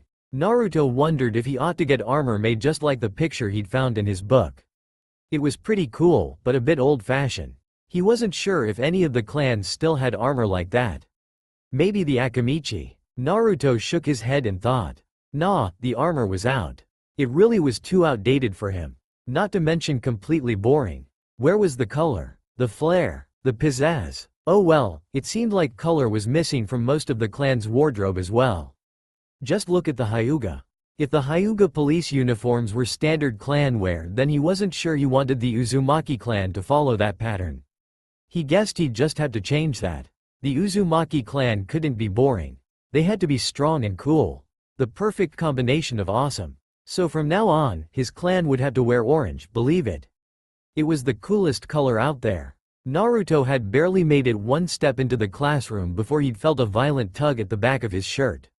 Stumbling slightly, his grip on his book tightened as he tried not to drop it. Nanda? He wondered as he turned slightly. Oh, his thoughts continued as he spied the angry glare of his sensei. He didn't look too happy to see him. Well, he never looked too happy to see him, but today he looked especially pissed. Shimada, he internally cursed as he turned fully around to face the irate man. This would not end well. Ohayo, sensei. How was the rest of yesterday's class? I hope nothing too exciting happened. He laughed lightly, trying not to tick off the man in front of him too badly, but unable to stop the image of a flower-covered sensei from entering his head. We had a bit of a disruption after you left, Uzumaki. A no-good prankster attacked the class. The older man nearly spat the word prankster at him. It was fairly clear who he thought was responsible for that incident. Well, that's really too bad, sensei, he replied, attempting to channel as much innocence as he possibly could. If the look on sensei's face was any indicator, then he didn't think he was doing a good enough job. He'd have to work on that. Mastered facial expressions were an important tool in his master pranking and escape arsenal after all. I might not be able to prove it, but I know it was you, Uzumaki, Sensei accused, the vein on his forehead bulging from what Naruto could only guess was his barely restrained anger. Gomen Sensei, but I have no idea what you're talking about, Naruto responded quickly. If he took his time answering, then it would be a sure sign of guilt. He wasn't sure why Sensei hadn't been informed of his capture, but he was glad. Now, he just needed to maintain his confident facade. It wouldn't do to fuel the man's belief that he'd had a hand in the mishaps from yesterday. Even if Sensei was right about it being his doing, he wasn't going to give the man a reason to tack on extra punishments. You can play dumb all you want, Uzumaki, but I know it was you. And thanks to your no-good prank, I had to clean flour off of my entire classroom. I had to clean up the mess you made. But I'm a nice guy, so I'll be lenient. You can spend the rest of the week thinking about what it means to be a serious shinobi. Okay, Sensei. Will do, Naruto replied, thoroughly confused as to why Sensei was being so nice about it. Moving to walk into the classroom for the second time that morning, he was blocked by Sensei's extended arm. Hey, what gives? He asked, looking up at the man looming above him. You can think about being a serious shinobi outside of class, he replied as he pointed down the hallway with his free hand. I don't want to see you again for the rest of this week, Uzumaki. But Sensei, we're starting ninja espionage techniques today. Naruto complained. He was really looking forward to learning how to be even sneakier than he was already. Tough. Maybe next time you'll think about your shinobi training before you decide to prank someone, Sensei replied before he turned on his heels and entered his classroom, shutting the door in Naruto's face in the process. Outraged, Naruto couldn't believe his ears. He was really being banned from class. And not just one lesson, but a whole week's worth of lessons. He was going to be so far behind Hyuga now. He ought to prank Sensei again for that, but Naruto felt the weight of his book. He could do it later after he learned more about his clan. If he wasn't going to learn from class, then he could at least learn something just as useful. And now he didn't need to find extra time to read. Walking to the nearest park, Naruto spotted his favorite tree. Easily scaling it, he sat down and flipped open his book, turning to the section he'd left off at the day before. Chapter 2 was titled, The Wandering Years, and boy did that sound exciting. After the separation of the Senju and Uzumaki clans, the Uzumaki clan chose to wander the world in search of techniques and fuinjutsu. Naruto didn't bother to go back to class until he'd finished the book. Unfortunately, 5 days later, he'd ended up with more questions than answers to the majority of his most pressing issues. Sure, he'd learned a heck of a lot more about history reading just the first volume than all the time he'd spent in class, but history wasn't the reason he'd picked up the book in the first place. No, he'd wanted to learn about clan techniques and the like. It was a little disappointing to come up nearly completely empty on that regard, especially considering how much effort he'd put into making it through the large tome. 5 days was a long time. And he wasn't going to lie, it had tried his patience. However, whenever he'd felt himself about to quit and give up, he'd reminded himself why he was doing this in the first place. He was reminded of his goals and dreams, and that was enough for him to be able to pick himself up, soldier on, and finish reading. Naruto had been so sure that if he just kept reading, just read one more page, he'd discover the special Uzumaki clan techniques. He'd discover super cool fuinjutsu techniques and elemental jutsu. All he had to do was keep reading, but he'd read the whole thing and not a single word about jutsu. Maybe there was some mention about special Uzumaki jutsu in the next volume or the one after that, but he didn't think he could skip that much class just to read the whole Uzumaki clan section. Besides, what he really wanted to learn more about was fuinjutsu, and maybe elemental chakra if he got the chance. Of course, it seemed like everyone had some type of elemental chakra, so maybe he'd take a pass on that for now. Yeah, Naruto didn't really need to know elemental chakra, not when he could spend time learning super cool fuinjutsu instead. After all, only the Uzumaki were prodigies with fuinjutsu, which meant he would be too. He had to be. Even with his disappointment at the lack of fuinjutsu information, Naruto enjoyed reading about his clan. It was just too cool to learn about all the awesome things the Uzumakis had done. They'd been involved in so much more than just the founding of Konoha. The feats they'd accomplished with seals alone were just too cool to be real. He couldn't wait to try it out himself. He just needed some help, the building blocks so he could get started. So, Naruto had gone back to the library to try to find more details on it. After skimming through all of the other volumes, he still couldn't find any specifics. Naruto sighed heavily in frustration. He couldn't be all that surprised.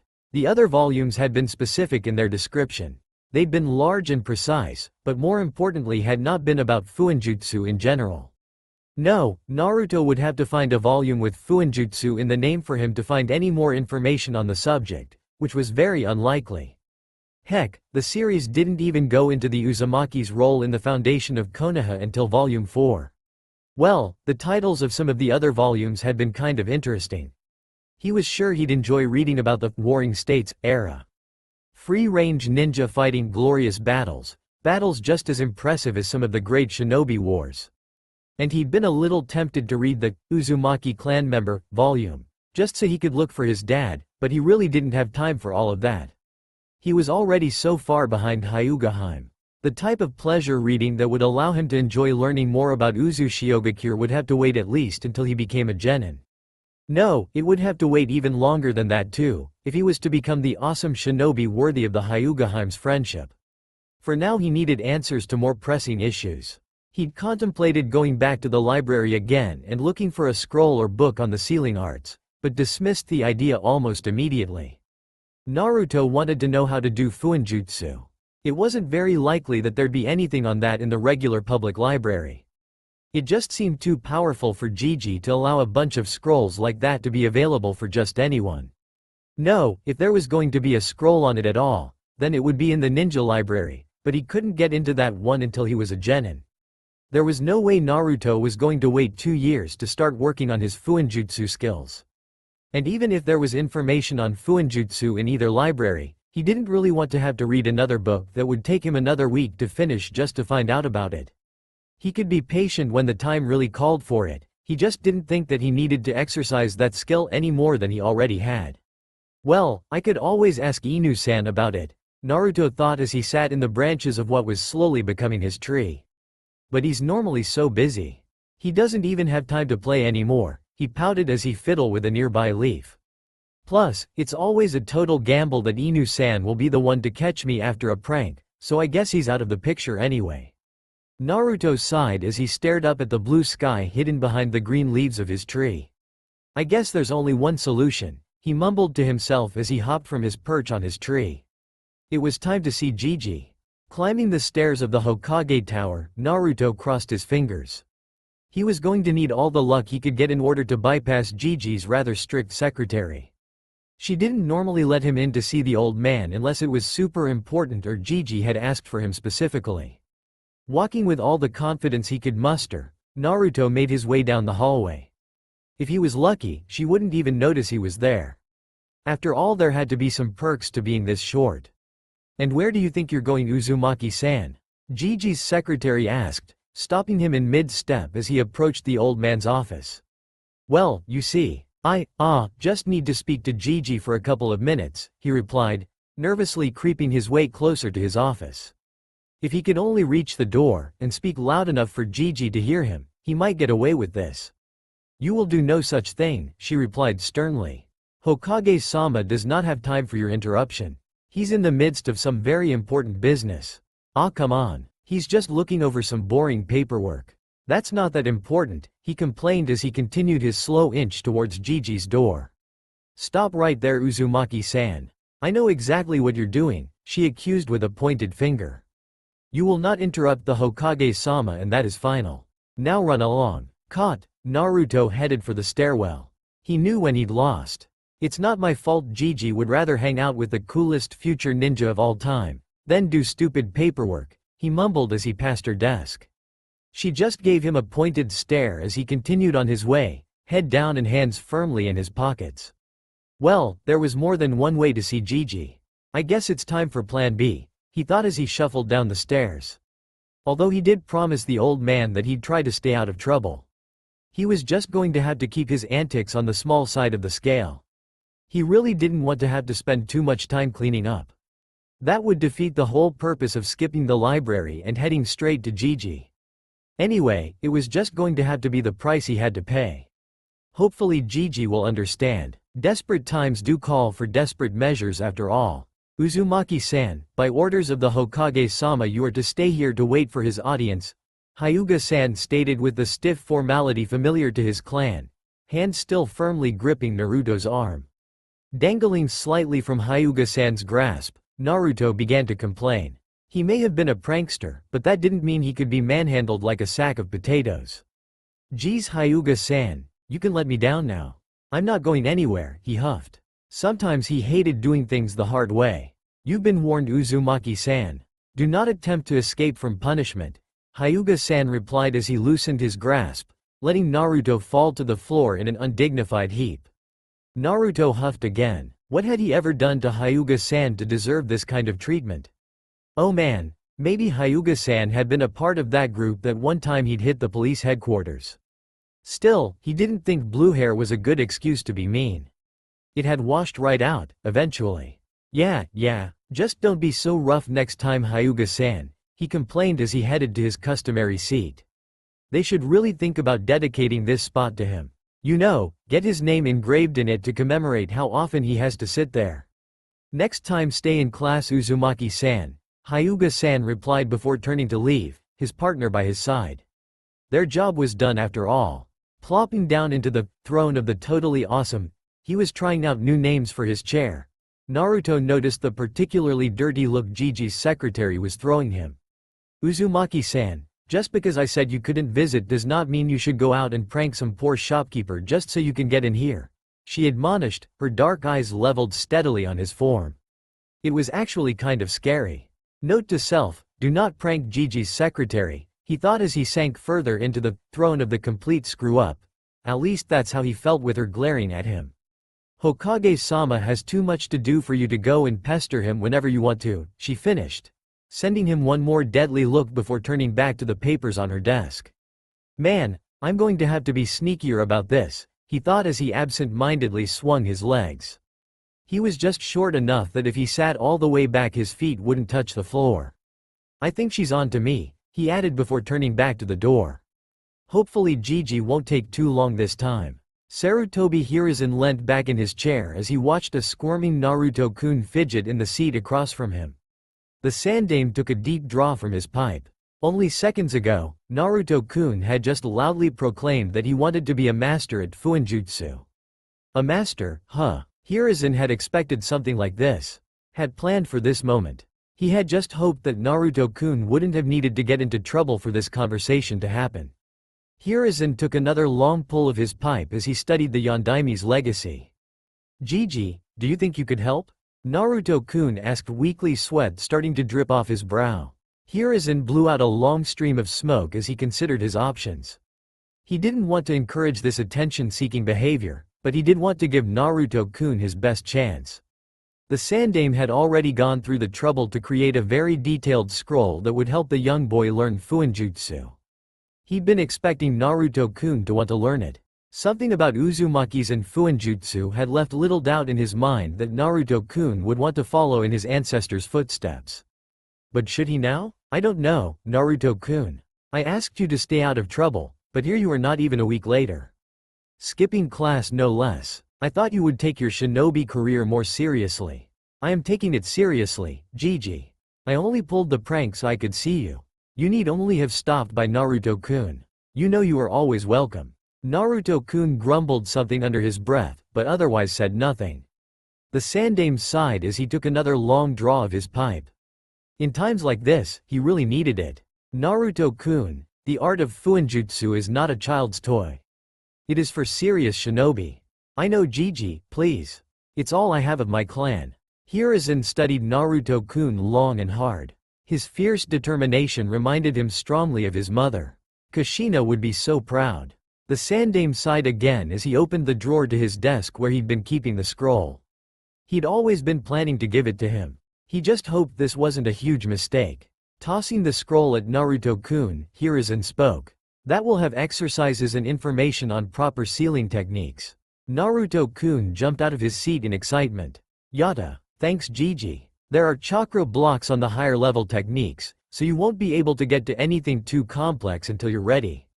Naruto-kun did a little dance as he moved toward the door. Don't worry Gigi. I'll have it mastered in no time. And Naruto-kun. Naruto-kun turned back to Hiruzen. Promise me you really will try to stay out of trouble. Promise Gigi. I don't want to hear about a large increase in mystery pranks either. One prank per new sealing technique, Naruto-kun. Hi, Gigi. No worries, Naruto-kun replied with a large smile on his face. Hiruzen watched Naruto-kun's retreating form. What had he done? More than excited to get started, Naruto couldn't wait to open up the scroll. Rushing out of Gigi's office, he'd practically sprinted to his favorite spot in the park. Plopping down next to his tree, Naruto rolled out the scroll so that he could get to the good stuff at the bottom. Looking expectantly at the end of the scroll, the grin that had yet to leave his face disappeared. The sight of Gigi's neat handwriting a complete disappointment. Naruto-kun, as I told you earlier, you won't be able to access the higher level techniques until you have the proper chakra control. But don't worry, I've included appropriate chakra control exercises to help you get there. Smiley face Gigi. Naruto sighed in frustration. He'd been so close, but of course he should have known better. As Inu-san always said, there were no shortcuts to strength. Naruto rolled the scroll back, hiding the mostly blank parchment so that he could read the first section. It displayed a diagram with a basic stone chakra manipulation exercise. The detailed images were accompanied by an even more detailed explanation, but Naruto didn't bother reading it. There was no way he was going to waste any more time trying to read all of that. Plus it couldn't be that hard. He already knew how to activate his chakra and the images were pretty self-explanatory. In fact, the exercise looked oddly familiar. Now that he thought about it, Naruto vaguely remembered getting kicked out of class last year when the sensei, Naruto hadn't bothered learning his name either, was teaching this very technique. Then it was settled. This had to be fairly simple if he was already supposed to know it. Besides, Naruto thought as he looked down at the diagram again. It didn't seem that hard. Picking up a small pebble like the ones he remembered the other students using last year, Naruto formed the basic hand sign for chakra release. Immediately the small rock shot off his hand like a mini projectile. Too cool, he declared loudly, already impressed with himself. Clearly he'd mastered the skill, and in less time than he'd thought. Naruto quickly looking back to the scroll for the next section.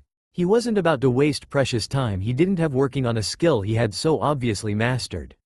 After all, he wanted to learn Fuinjutsu, not chakra control. The only problem was, nothing changed. Nanda? Didn't I learn it? Naruto asked himself as he looked back at the image. Unfortunately, looking at the diagram didn't really tell him what had gone wrong. Groaning, Naruto flopped back down. He was actually going to have to read the scroll. Starting from the top, he couldn't help but notice just how many unnecessary words littered the page. Thankfully, it wasn't too complicated so he could simplify the directions fairly easily. 1. Get a small stone. Check. 2. Channel chakra into the stone. Check. 3. Keep stone on palm with only chakra. Jumping up to get another stone, Naruto didn't bother to read further than the first paragraph. He was a man of action, and he'd spent far too much time reading already. Hyuga was already outpacing him. He needed to have this mastered today. Believe it, picking up a similarly sized pebble, Naruto tried again.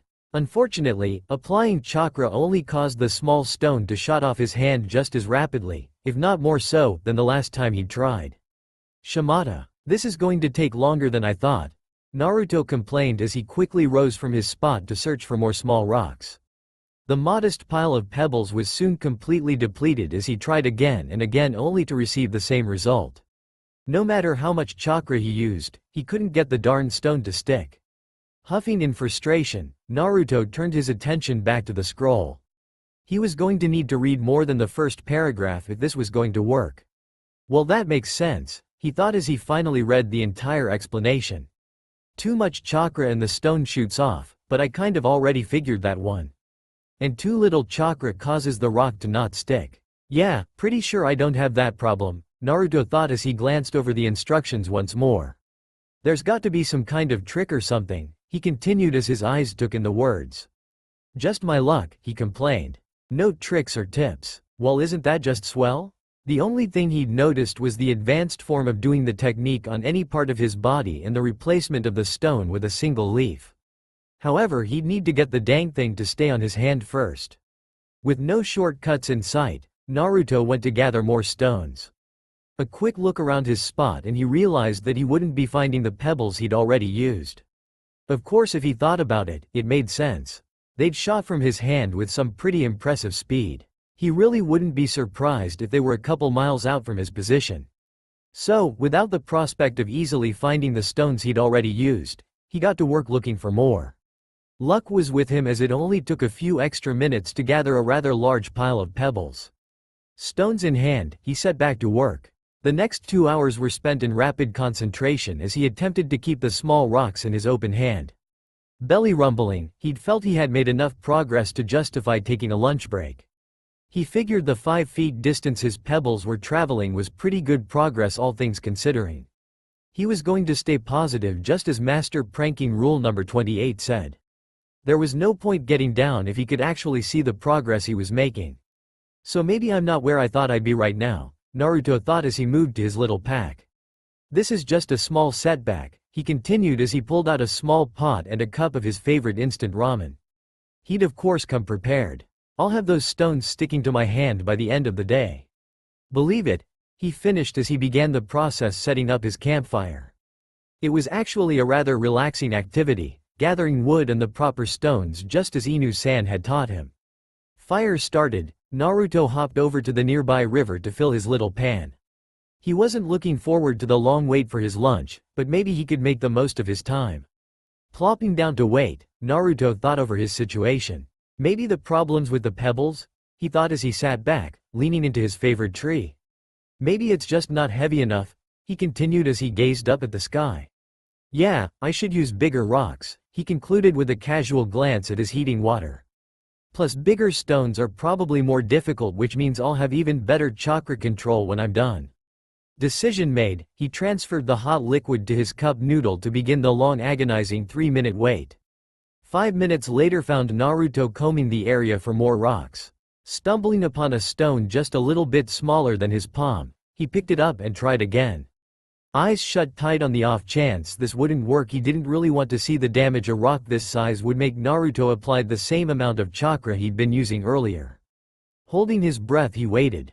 Nothing happened. Opening his eyes, he spotted the stone still firmly in his palm. He'd done it. The slight weight of the rock was perhaps the greatest feeling in the world. Testing out how firmly his chakra held the rock in place, Naruto moved his hand up and down, shaking it a little to see if it would stay. Now came the tricky part. Turning back to the scroll, Naruto infused some of his chakra into it to activate the basic fuinjutsu that should have been below. To his amazement, although he wasn't really surprised he had gotten the chakra exercise to work, more writing appeared on the scroll. Storage seal, Naruto read aloud. Now that sounded useful. Looking behind him at his little campsite, the fire and pot set up and his small bag thrown haphazardly by his favorite tree, he couldn't help to note all the things he'd wanted to bring. Yeah, he had everything he absolutely needed, but if he could bring more. Naruto grinned wickedly. He'd be able to do a lot with a seal like this one. The next hour found him bent at the waist practicing writing the seal. Over and over again, he wrote, not stopping until he'd thought he'd gotten it just right, and then he'd written it again just to make sure. Luckily enough, it was an awful lot like dyeing camouflage paper. Slow and time-consuming, but rewarding nonetheless. He just had to pay attention to the little details and push through even if his hand ached. He had a feeling there would be a lot of sore hands in his future. With everything just right, Naruto didn't waste another minute. Taking the newly drawn seal, he infused a small portion of his chakra into it. He was careful to use just the amount mentioned in the scroll. He really needed to get this right. Holding his breath, Naruto waited for the seal to activate. Boom! Black powder covered his face as the seal promptly exploded. Hair swept back, Naruto blinked. Alright, so I don't have this thing mastered like I thought I did, he thought with a heavy sigh. That's okay. Just a minor setback for the greatest future ninja Konoha has ever seen, he continued as he glanced at the overly innocent-looking scroll still lying to his right. Maybe I should go back to the small pebbles, he contemplated, spotting such a stone not more than a foot away from him. Perhaps that was a sign. Rolling his shoulders, Naruto grabbed the rock. Okay you're about to become my new best friend, He spoke directly to the little pebble, holding it up to his eye level. "We're going to get this right even if it's the last thing we do. Believe it," he declared before slipping the stone into his pocket. Having his first attempt at fuinjutsu blow up in his face was probably enough for a first day. Plus it was getting kind of late anyway. Lumbering over to his pack, Naruto started the process of cleaning up. If this training session was anything to go by, then it was definitely going to be a long week. 2 weeks later, Super Ninja Notes Part 5. Operation Honey and Feathered, Naruto began as he spoke into his small recording device. Inu-san had given him his old one for no particular reason a week ago. He'd simply tossed it at his head before disappearing just as fast as he'd arrived. Naruto had just barely been able to catch it, which was a good thing because he'd been pretty high in the trees of Konoha at the time. If he'd dropped it then, he wouldn't have been able to use whatever survived the fall. Of course, Inu-san could be weird like that, so he wasn't all that bothered. As it was, Naruto had been putting it to good use. He managed to record his successes and temporary setbacks, which at this point was mostly setbacks, but he couldn't complain. He'd finally managed to activate a successful seal earlier in the week, so at this point all seemed to be faring pretty well.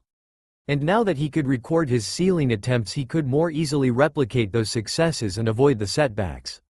Now all he had to do was listen to the recording to remember what had worked and what hadn't. It made life a heck of a lot easier, that was for sure. A small pebble was stuck to his forehead as he thoroughly reviewed his plan for Operation Honey and Feathered. 3 kilograms of honey. Check. He'd been saving up honey for the entire week just for this purpose. Dyed camouflage papers. Check. He'd picked out the dyed papers that would work best for the location of his next operation. It hadn't taken long because he'd long ago discovered that having every possible variety available made pranks run the smoothest. There was no point in wasting time when he could make a bunch in his downtime. 10 kilograms of goose feathers. Check. He'd personally plucked every feather. It had taken him a couple days of work, but in the end it would totally be worth it. Ninja wire. Check. He'd been stockpiling ninja wire for his operations for years now, so that hadn't been all that hard to come by. Set up supplies. Check. And everything seems to be in order. Now came the hard part. After Naruto's first failed sealing attempt, he'd spent the next week mastering the chakra control technique. Of course he'd stopped to check his progress, succeeding in creating a very small storage scroll that could barely hold the sealing supplies he'd made it with on his second official try. He hadn't been able to make a seal that could hold much more until his last attempt. So while Naruto had successfully created 2 other storage scrolls, he couldn't be completely sure this seal would hold the large quantity of stuff he had before him. This would be the real test, and he was 113% ready for it. He was counting on this to work, as his prank wouldn't work without it. There was just no way Naruto would be able to carry all the stuff needed to complete the prank without drawing some form of unnecessary attention. Not if he carried it around the village. He was already considered public enemy number 1. He couldn't so much as hum suspiciously without the Hyuga police taking him in for questions. So yeah, this required the utmost care. If his seal didn't work for the real thing, then he'd have to train even harder with the stone chakra exercise. Maybe multiple stones at once, or adding a leaf into the mix. That sounded pretty difficult. Naruto released his chakra and let his pebble fall into his hand. While he was growing quite attached to his little friend, maybe he should start doing that anyway. It couldn't hurt to try. Stuffing the stone into his pocket, he turned back to his seal. It was now or never. First attempt to seal operation supplies, Naruto dictated as he carefully drew his chakra to his hands and onto his perfectly drawn seal. The scroll glowed red before the black ink spread formed the scroll and around his operation supplies.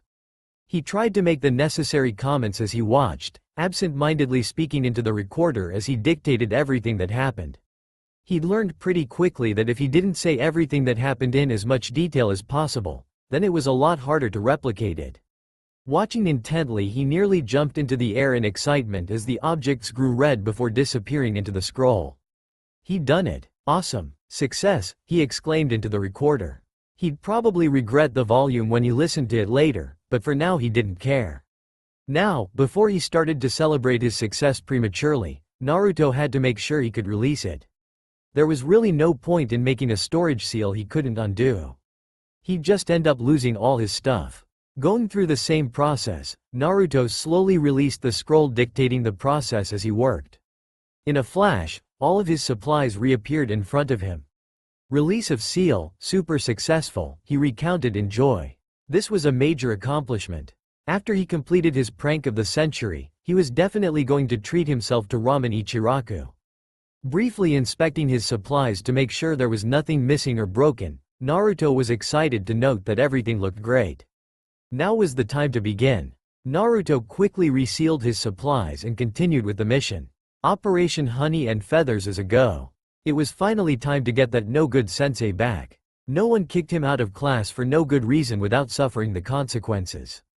Day before genin exams, pacing back and forth in his favorite clearing, Naruto couldn't seem to calm down. He'd been trying to figure out how to do the stupid Bunshin technique for months now, and still he was no closer to a perfect clone than he was then. Well, maybe that wasn't giving himself enough credit. Currently he could make a passable clone, if it didn't move. Shimada, he cursed as he continued pacing. Why won't this work? He questioned aloud. He'd tried everything, from adding as much chakra as he could manage to add it as little as physically possible. Heck, he'd even gone to Iruka-sensei as a last resort and even he couldn't help. This was it, his last chance, his last day to get this right. And for the first time Naruto thought he might actually fail at something. Sure, he'd had setbacks, lots of them. But he'd never outright failed to do anything.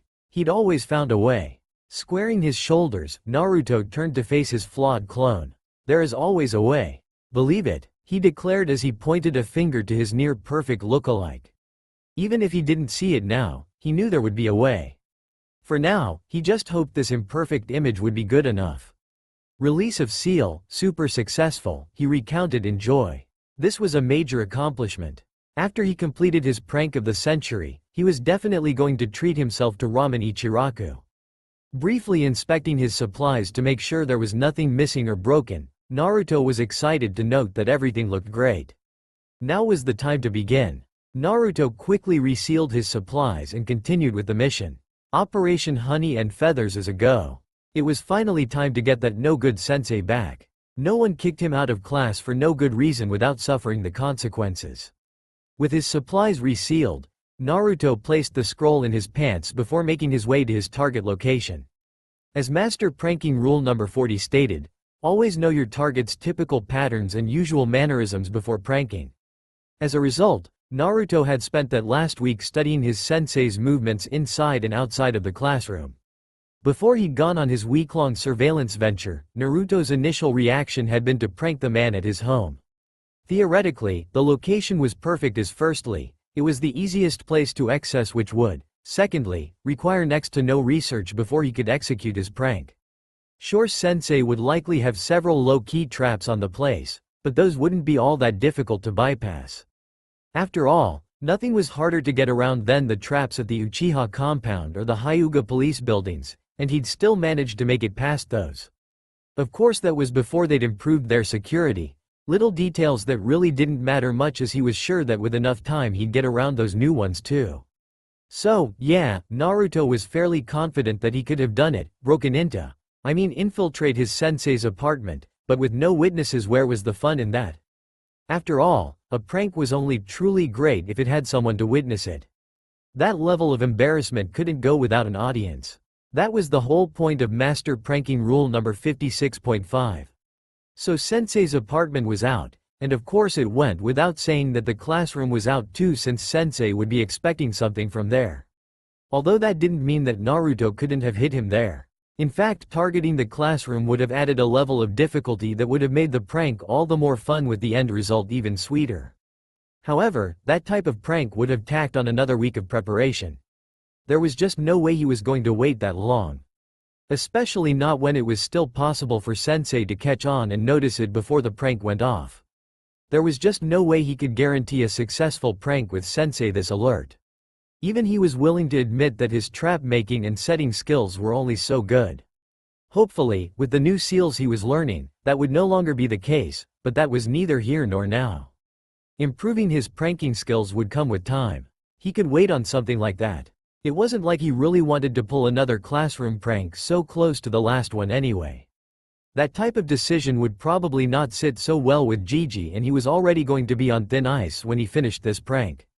No need to make it worse. Which left him with only one more real option: follow Sensei around to find his favorite hangout. In all honesty, it hadn't actually taken the full week to figure out Sensei's favorite after-class hangout. The man was like clockwork with his habits, and the shiitake bar and grill was just a big part of it. Personally, Naruto thought the man spent a little too much time at the mostly ninja bar, but hey, what did he know? He didn't usually make a habit of clocking how much time the average ninja spent at bars, so he didn't really have that much to compare it to. Of course, it didn't particularly matter if Sensei had a drinking problem or not. That really hadn't been what Naruto had truly been paying attention to over the last week of following the man. No, in the hours of study he'd figured out a number of things. Firstly, the owners were civilians. A rather average couple that had 3 kids, of which none particularly looked like they wanted to join the ninja ranks, and only one, the youngest, that looked even remotely interested in taking over the family's legacy. Naruto shrugged at that thought. He really couldn't understand why anyone would want a boring old civilian life. Even at the orphanage, most of the kids there had either wanted to join the ranks of the Hyuga police force or that of the Konoha ninja force. Of course, maybe that was because none of the orphans he knew ever thought they had a chance at apprenticing with a merchant, but he was pretty sure it had more to do with the fact that being a regular old civilian was just capital B, boring. Of course, all that meant was he wouldn't have to worry about the owners getting in his way. They were in no way equipped to even try to stop him. However, that did leave the second piece of information he'd gained from his week of observation: the patrons. From what he could see, the patrons were comprised of mostly chunin and older genin. They made for a loud, boisterous crowd, but other than that didn't really pose much of a threat to his mission. So in a nutshell, he'd learned that it wouldn't take much to infiltrate the place. Which was a good thing, because that meant he wouldn't have much to worry about on his way out either. While escape was always the more difficult of tasks, that difficulty was limited to how skilled the shinobi were who would be chasing him. Luckily for him, he'd been out running genin since he was 6 and chunin since he was 9. He wouldn't have a problem escaping from the patrons from this bar. Of course, that didn't mean he wasn't limited, because no matter the rank of the shinobi, they were still shinobi. Which meant they would likely be able to spot a rig if it was on the front door, no matter how well he hid it. So that spot was simply out of the question. Another option was to target a chair, but that wasn't really a good idea either. Mostly because in the several days that he'd been following Sensei, the older man hadn't sat in the same seat twice. Sure, he typically sat in the same area, and Naruto could target all the chairs in that area, but that really wasn't the point. He wanted to prank Sensei, not Sensei and a bunch of random shinobi. And though it might have been easier, he wasn't about to go back on his master pranking rules now. No, he was going to follow rule number 51 and only prank Sensei, his intended target. Which left him with one more option: the bathroom door. Though it was a high traffic area, the bathroom door had the added advantage to be tucked fairly far back into the bar. Which in the end was for the best, because it meant that the darkened bar interior would help hide his trap as opposed to the neatly lit front entrance. Now all Naruto had to do was peg how long it took his sensei before the man needed to relieve himself. Surprisingly, Naruto was able to uncover a pattern fairly quickly. Taking only 2 days before he realized that Sensei must have had a bladder the size of a walnut, because the older man was up and running after every 2 drinks, laughing off his inability to house more fluids in his body the whole way to the door. Naruto had frowned at that knowledge, as it put a rather large damper on his timetable. While Sensei always managed to stay for at least 2 drinks, he didn't always have the same number each day. Sometimes it was just the 2, while others he had upwards of 5. Though Naruto had been unable to figure it out while he was following the older man, he had discovered a rather useful pattern after he'd reviewed all his notes. Sensei stayed the longest right after he assigned the class some lengthy homework assignment, and he stayed the shortest amount of time on quiz days. That of course had been the primary reason Naruto had chosen today of all days to prank Sensei. Though Naruto had skipped the second half of class to prep for this prank, he'd been there long enough to receive the night's homework assignment from Sensei. Given the length of the assignment they'd received earlier that day, Sensei was bound to spend hours at his favorite bar. Naruto would have at least 2 tries at it, which was altogether a good thing considering the rather large time variant it took Sensei to finish each drink. Unfortunately, after only a week's worth of study, Naruto couldn't narrow down the rate of consumption any further than a 15-minute interval. It was a time frame that he'd already tested out, having already done 2 dry runs with varying degrees of success, but he was unworried. He'd picked today of all days to compensate for that flaw in his plan. All he needed to do now was get there, work his magic using the ample shadows in the already darkened space, and watch Sensei to figure out just how drunk the man was to estimate how many drinks he'd had. That last part would be the easiest because all he had to do was listen in on the man's conversation. As it turned out, Sensei was a loud, boastful drunk. As such, the number of drinks he'd consumed was directly proportional to how loud he was, as well as the frequency of the phrase, "when I was a genin." Easy enough to follow. Of course, he'd have to be careful when activating the trap. This was a public bathroom after all, and it would do him no good to hit the wrong person just because he wasn't paying enough attention. Naruto sighed. It certainly would have been nice if he had a seal that could do it for him. Something that could sync to a specific person, taking out that variable so he wouldn't need to worry so much. Yeah, he would definitely need to make something like that, but that type of thinking was for another time. Right now he needed to take it one step at a time. And that first step happened to be this: Operation Honey and Feather. Naruto paused outside of the Shiitake bar and grill, glancing up at the sun in an attempt to get a rough estimate of the time. Man, he really needed to get a watch. Shaking that thought aside, Naruto finished his estimation. If he had this right, then Sensei had another 2 hours of class left before the rest of his classmates were dismissed.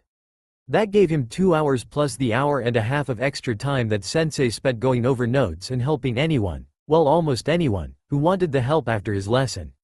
Nodding to himself, Naruto clicked the tiny red button on his recorder as a thought struck him. Note to self: design a timing and activation seal. Also, think about adding some type of personal recognition thingy later. With one quick click, Naruto stopped recording, melting into the shadows as he entered the bar. Now was time for setup. Less than an hour later found Naruto back outside of the bar, attempting to find something else to do to fill his time. Well, I can't just sit here twiddling my thumbs, he thought as he pushed off the side of the building. You know, I am kind of hungry, he continued as he headed towards his favorite food stand, slinking through the crowds in an attempt not to be seen. Pranking was fun and all, but it often didn't leave time for much else, like lunch. A low rumble filled the air, causing Naruto's ears to burn red. Yeah, food sounds like a great idea, he mumbled softly to himself with an embarrassed pat to his stomach. Digging into his pockets, Naruto checked to make sure he had enough for at least one bowl. After a few moments of fruitless searching, he managed to come up with a couple of crumpled up Ryo, not nearly enough for even the cheapest bowl. Dang, looks like I left Gama-chan at home, he thought before swiftly changing directions. While he could sometimes talk the old man out of a free bowl of ramen, it wasn't always a sure thing. Plus, he was supposed to still be in class. The old man might chase him away on principle, and where would that get him? Just a half hour wasted when he had a perfectly good supply back at his apartment. Actually, on that thought, I should probably be more careful, Naruto thought as he moved closer to the surrounding buildings, blending into the shadows. As had become a rather annoying occurrence, if he got spotted by the Hyuga police, especially during academy hours, they would often apprehend him. He didn't even have to be doing anything wrong anymore. What was the world coming to when a boy couldn't walk the streets of his ninja village without being molested? Naruto shook his head at the notion as his eyes landed on 3 of that horribly familiar Gainsborough-colored uniform. It just wasn't right, he thought as he easily circumnavigated the trio, their light gray uniforms a dead giveaway that they weren't too high up on the food chain.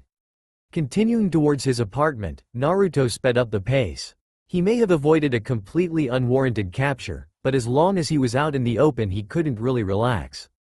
2 hours later and Naruto's hopping from his apartment, having eaten, restocked his supplies as well as inventoried everything he would need to buy or make to replenish his supplies. While he was fairly certain he'd be able to afford everything he needed if he shopped correctly, he was definitely looking forward to his birthday when Gigi managed to get him a little more for his stipend. From what he could tell, he was going to need the extra money to pay for the sealing supplies he'd need. Of course, none of that really mattered right now, not when he had a prank to finish. Sticking to the shadows, Naruto made his way back to Sensei's favorite hangout. As long as he didn't look too suspicious, the Hyuga police really couldn't stop him. It wasn't academy hours after all, he was allowed to walk the streets of Konoha. Stepping out of the shadows, Naruto fell into step with the late afternoon crowds, blending in as he followed the rather rowdy group to the street he needed to be on. Looks like everything's going according to. Startled out of his thoughts at the rather hard pull to the back of his jacket, Naruto stared up into pale white eyes and a blank face. "Nanda?" he questioned as confused eyes met the stern stare glaring back at him. "Uzumaki-san, what are you doing in this part of the village?" Mouth open, an easy excuse ready and waiting to fall from his lips, Naruto was interrupted by Hyuga-san's blue-eyed partner. "Only bar and grills are on this street, Uzumaki-san. All of which require adult status to enter. Last time I checked that didn't include you," he stated, finger poking Naruto in the chest. Naruto glared at him. The man wasn't a Hyuga, but he sure was mean enough to get along with them just fine. Focusing back on Hyuga-san, Naruto attempted to wiggle out of his grip. He really couldn't afford to get taken to the Hyuga police headquarters. He had a hard enough time escaping the regular police towers as it was. And if he still planned to prank Sensei tonight, then he wouldn't have the time to work around the added security of HQ. Shimada. Naruto internally cursed as Hyuga-san's grip tightened. It looked like he was going to have to talk his way out of this one. "Oh come on Ni-san, Hyuga-san, there's nothing wrong with me taking a little walk. No need to get so handsy," he complained, attempting to keep his tone light and sweet. By the look on Ni-san's face, he didn't think he was fooling either one of them. "Is that so?" Ni-san began, a frown pulled firmly on his face. "Then perhaps we can help you get there. Where did you say you were going again, Uzumaki-san?" I didn't. I'm not really walking towards anything per se, just talking a stroll. I'm allowed to do that, you know." The Hyuga and his partner exchanged looks. "A stroll, huh? Yeah, it's not a crime," Naruto nodded confidently. There was no way they could take him in for just walking around Konoha, not outside of academy hours. "Well, I do believe that's probable cause, Keigo-san," Ni-san stated, looking straight over Naruto's head. "Hey wait, what ya mean probable cause? I'm just walking. I'm just out to go to the park," he yelled, flailing his hands about as Hyuga-san lifted him higher off the ground. "Try again Uzumaki-san. The park isn't anywhere near here," Ni-san replied, signaling his partner with a nod. "We're taking you in before you can get into any more trouble." Dangling in the air as they moved, thankfully not in the direction of HQ, Naruto glared up at his capturer. "Is this really necessary?" he complained, a hand pointed accusatorily at the offending fist still holding him above the ground. "Simply protocol, Uzumaki-san," Hyuga-san stated as they approached the nearest Hyuga tower, the glaring number 3 staring down at him. "Shimada," Naruto cursed, a pout slowly forming on his face. "This is all I need, and on the cusp of such a great prank. Absolutely wonderful," he thought as they crossed the threshold, not bothering to glance around the place. It wasn't like this was anything he hadn't seen before. He wasn't exactly a stranger to any of the towers, not by any stretch of the word. And honestly, the Hyugas were just really poor designers, at least that was his expert opinion. Basically, if you've seen one boring tower, you've seen them all. And he would know. Naruto was pretty sure he was the only person to ever be taken to every tower in Konoha. That was an accomplishment he was pretty proud of for obvious reasons. Naruto didn't bother to look up until he was dropped, rather rudely, onto a familiar hard metal chair. Interrogation room 9, he thought with a quick glance around. "Looks like it's my lucky day," he finished with a grin on his face. 9 was his lucky number after all. Ni-san plopped down into the seat across from him, his light blue eyes attempting to burrow holes into Naruto's head. Naruto was wholly unfazed by his attempt, amateur. "So, what's the charge?" Naruto grinned. He hadn't actually done anything yet, and he hadn't pranked anyone in over a week. They had nothing on him and he had absolutely nothing to worry about. He had this in the bag. "Oh, don't worry. We don't need you to confess to your crimes. I'm sure some civilians already reported you. Just sit back while Keigo-san checks to see what trouble you've managed to do today. At this rate, we'll have you sitting in front of Hokage-sama in less than an hour." "I shall be but a moment, Kuga-san," Hyuga-san announced before exiting the room. Naruto's grin only widened as he leant back in the hard seat, kicking up his feet to rest them on the table between them. Luck was definitely on his side today. Go ahead, I've got all day. Naruto lied easily. He'd learned early on that was the best way to deal with the non-Hyuga members of the police force. But you'll be letting me go in half an hour, tops.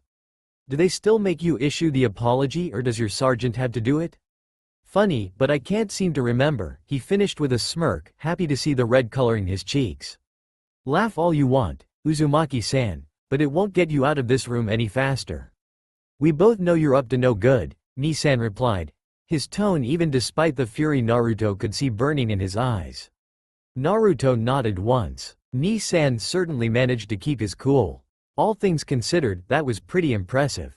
He might actually go pretty far within the Hyuga police. Maybe, but that doesn't change the fact that I haven't done anything today.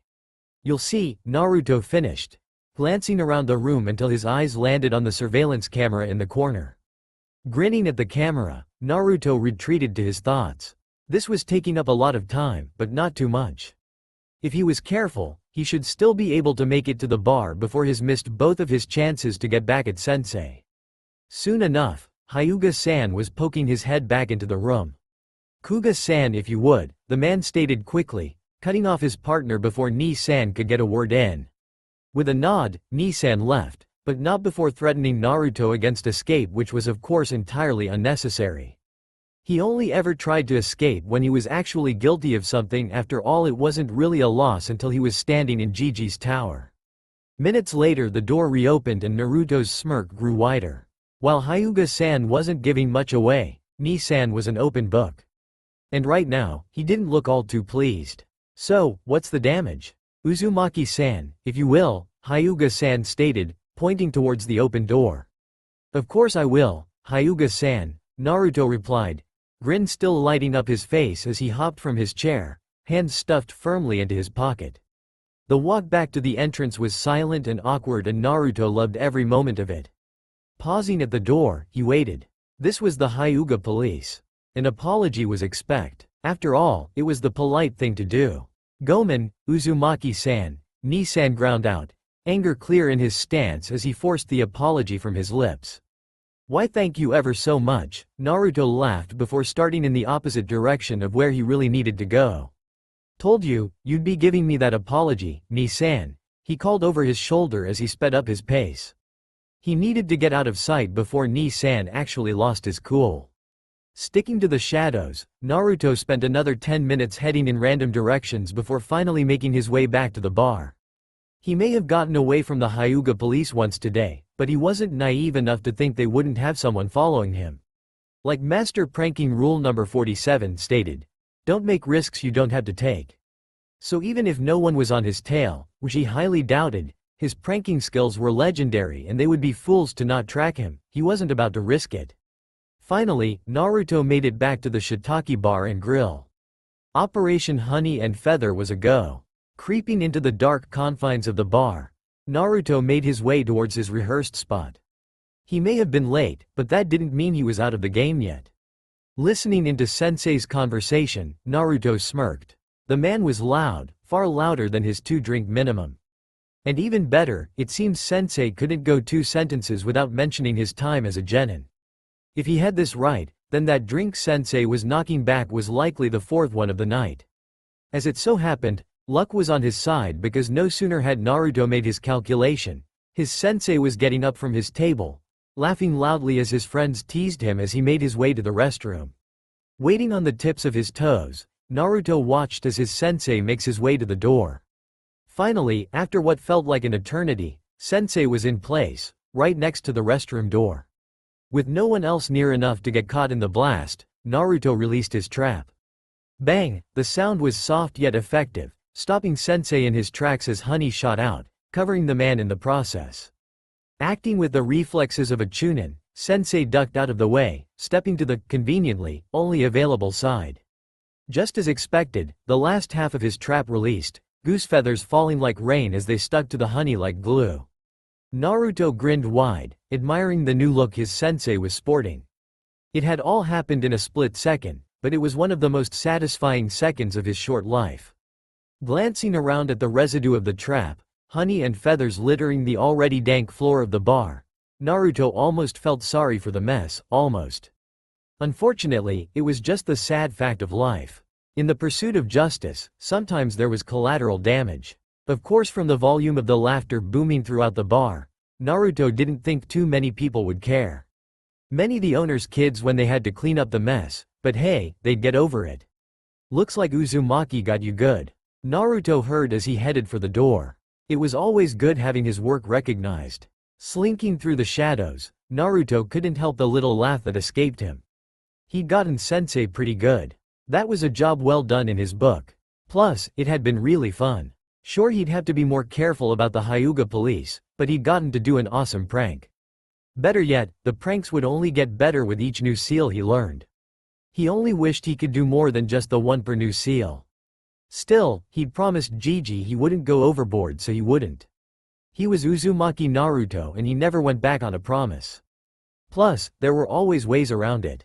After all, he never said anything about going overboard on one prank. Grinning widely, Naruto took out his recorder.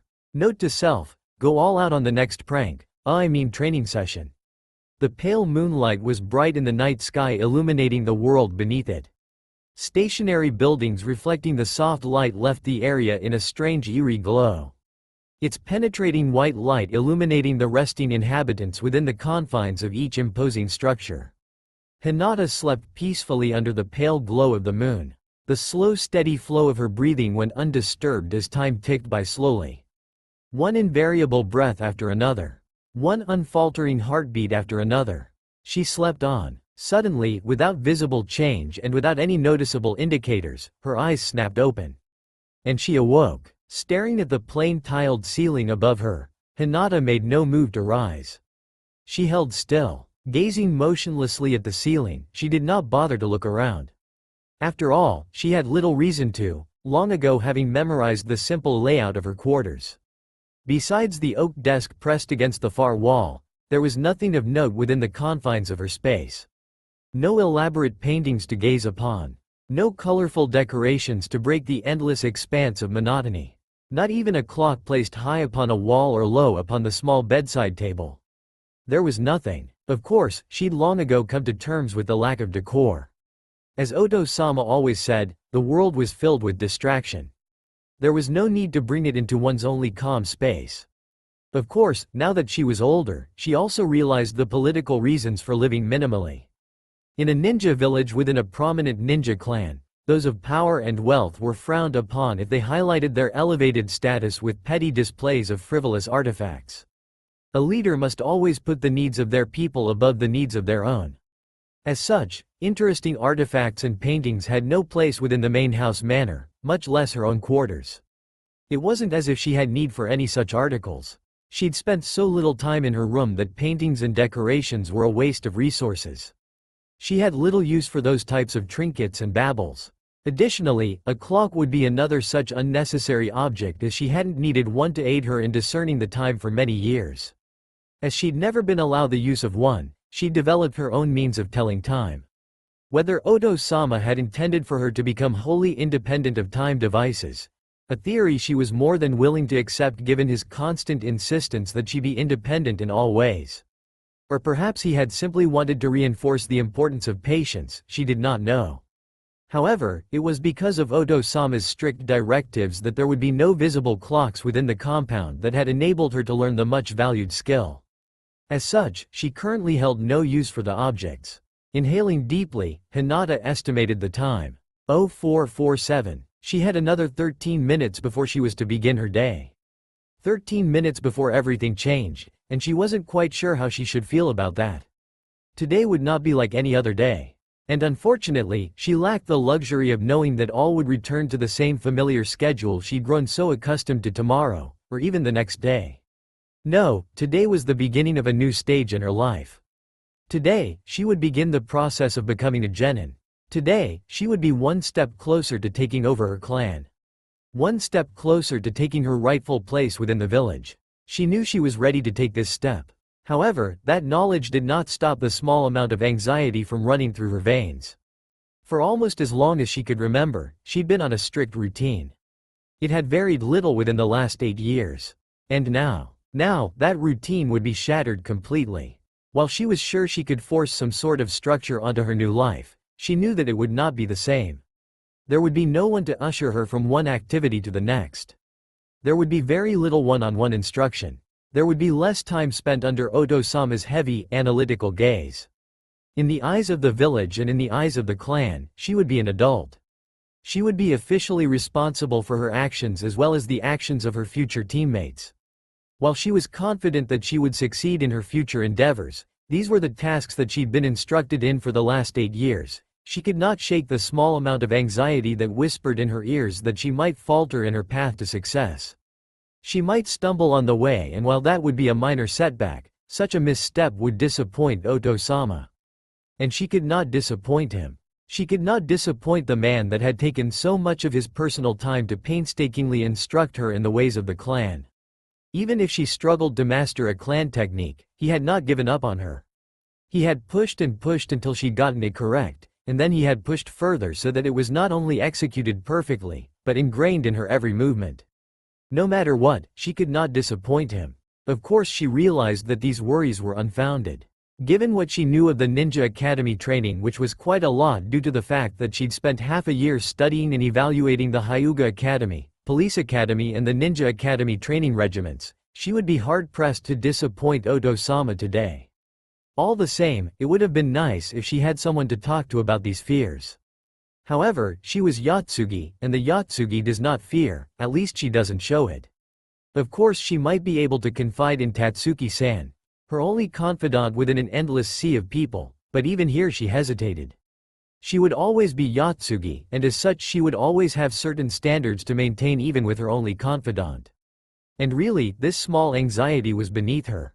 Moreover, she would not be the only person affected by the changes that this day represented. Her routine was not the only one changing today. More so than anyone else in the entire clan holdings, Tatsuki-san's routine would be drastically affected by this inevitable next step. Hinata could still remember the last time she'd changed her retainer's routine. She'd been 6 years old and accustomed to her usual wake-up time. Thinking she would save Tatsuki-san the trouble of waking her for the day, she had gotten up and ready for the day all by herself. She'd been so proud of her accomplishment that she'd nearly missed the cast-fallen look on her retainer's face. Even at such a young age, she'd been aware that she'd done something wrong.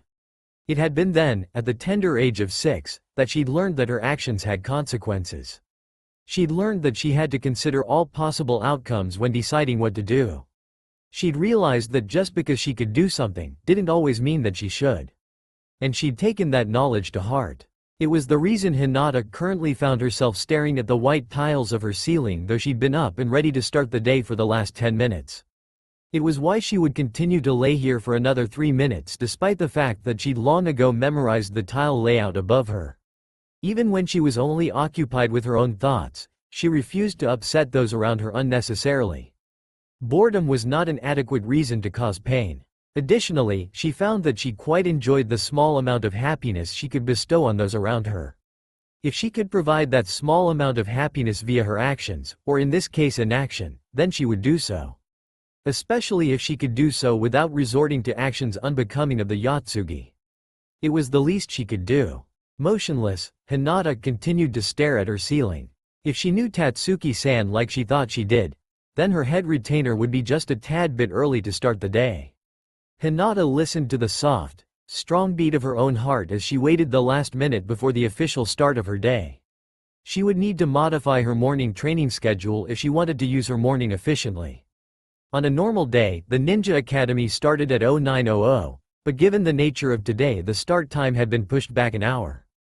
The theory behind such an action was to give potential graduates the little extra time they might need to prepare for the exam. Whether that was by extra study or simply more rest, it was a nice but misguided notion. In her experience, 1 extra hour for the average student would make little difference in their overall performance. The muffled sound of her door sliding open broke Hinata from her thoughts. Tatsuki-san was indeed a little early this morning. Yotsugi Dono, it is time to begin the day, Tatsuki-san spoke as she moved about the room getting Hinata's training garbs out in the process. Arigato Tatsuki-san. Your assistance is much appreciated, Hinata responded as she slid out of bed. It was time to face the day. Tatsuki-san, your presence is not required. I am quite capable of walking to the ninja academy on my own. Hinata insisted despite the fact that she was positive her retainer would not allow her to make the journey on her own. After all, it would hurt no one to try. Hi Yatsugi Dono, you're correct. I have no doubt in your capacity to make the excursion on your own. You are capable of many great things to the honor of our clan. However, as I've reminded you on several occasions, it is my honor to escort you. Given the nature of the day, I would think even Genshiro-sama would grant my small request. Since it's his duty to be an even bigger hard-ass than Honorable Hiyashi Dono, I would hope that you would not deny me this one request, Tatsuki-san replied with a small smile on her lips as she took her customary spot one step behind and to the right of Hinata. Tatsuki-san was Tatsuki-san, and her assurance that Hinata would allow her request on this issue was clear in her voice and in her stance.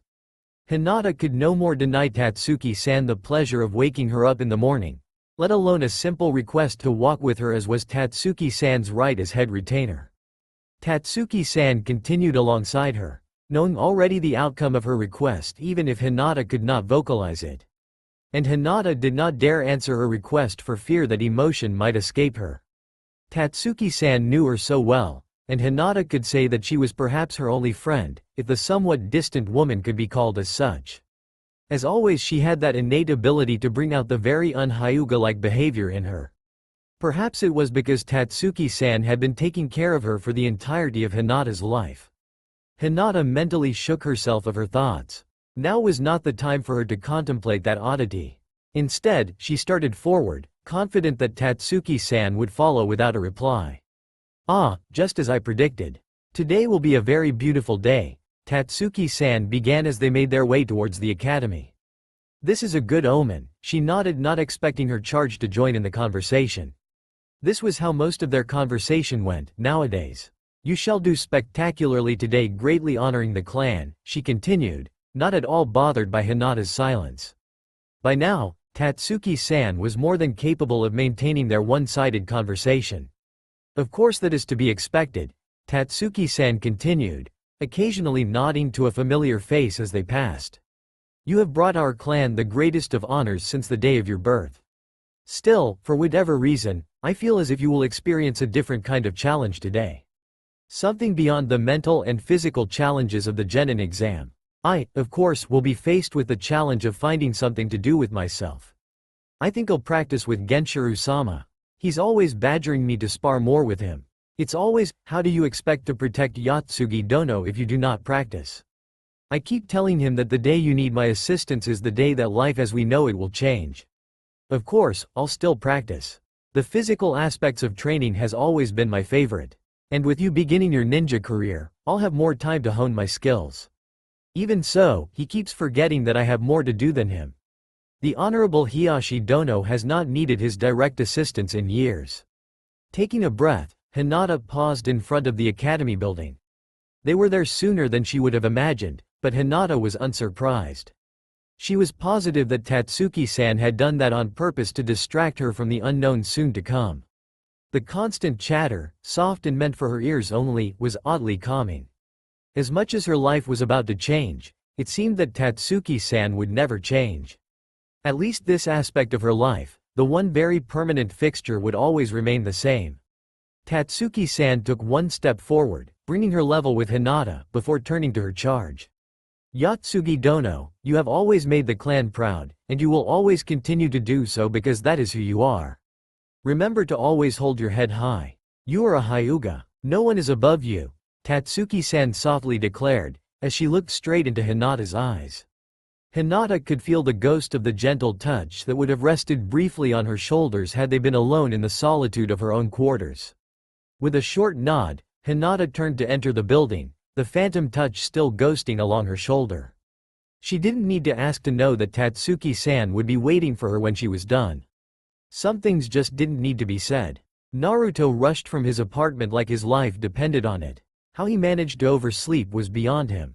He'd set his alarm clock to 0815, a tad earlier than he normally got up, just so he would have enough time to shower, eat and go over his notes one last time. However, he'd slept through his alarm, which looking back he wasn't all that surprised.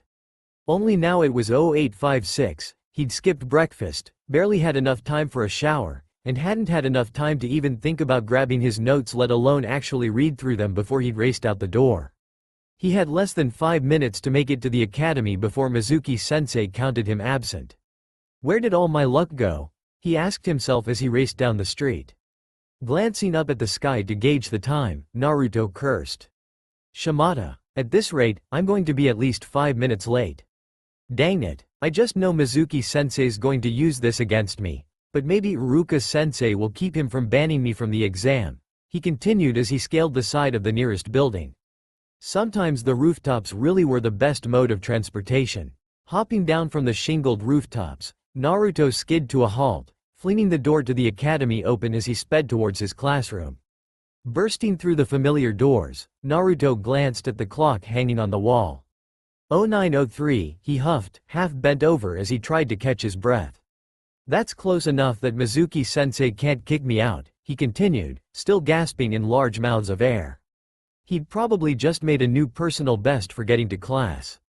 Before Naruto could apologize for arriving late, Iruka-sensei greeted him from his desk. Ohayo Naruto-kun, it's so nice to see you so bright and early for the exam. Wait, what? Early? Naruto thought, more than a little confused. He was definitely late. Early? He questioned aloud. The exam doesn't start for another hour, he answered brightly as he sorted pages on his desk. Hopefully there wasn't a written portion to this exam. He really didn't have the attention span to sit down and take another test. Hadn't they just taken one not 2 days ago? Mizuki-san told the class yesterday, Iruka-sensei admonished. Naruto-kun, how many times have I told you not to sleep in class? Wait, what? An hour? Now he was definitely confused. But I wasn't. The disappointing look on Iruka-sensei's face made it obvious there wasn't anything he could say to defend himself. Naruto would get back at Mizuki-sensei for lying to him about something this important. Of course, it was only an hour difference, maybe sensei just isn't all that good at telling time, he thought, unwilling to waste his pranking allotments on a man that really hadn't been all that mean to him. He was just a stickler for the rules.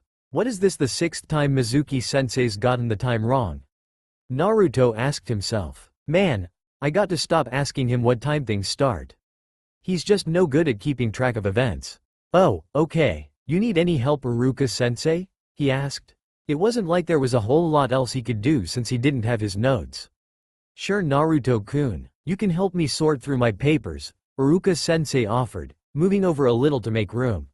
Making his way to the desk, Naruto pulled Mizuki-sensei's chair over to the spot Iruka-sensei had made for him. However, before he could plop down and start sorting, his stomach roared in protest. He laughed while rubbing the back of his head. Iruka-sensei, you wouldn't happen to have anything to eat, would you?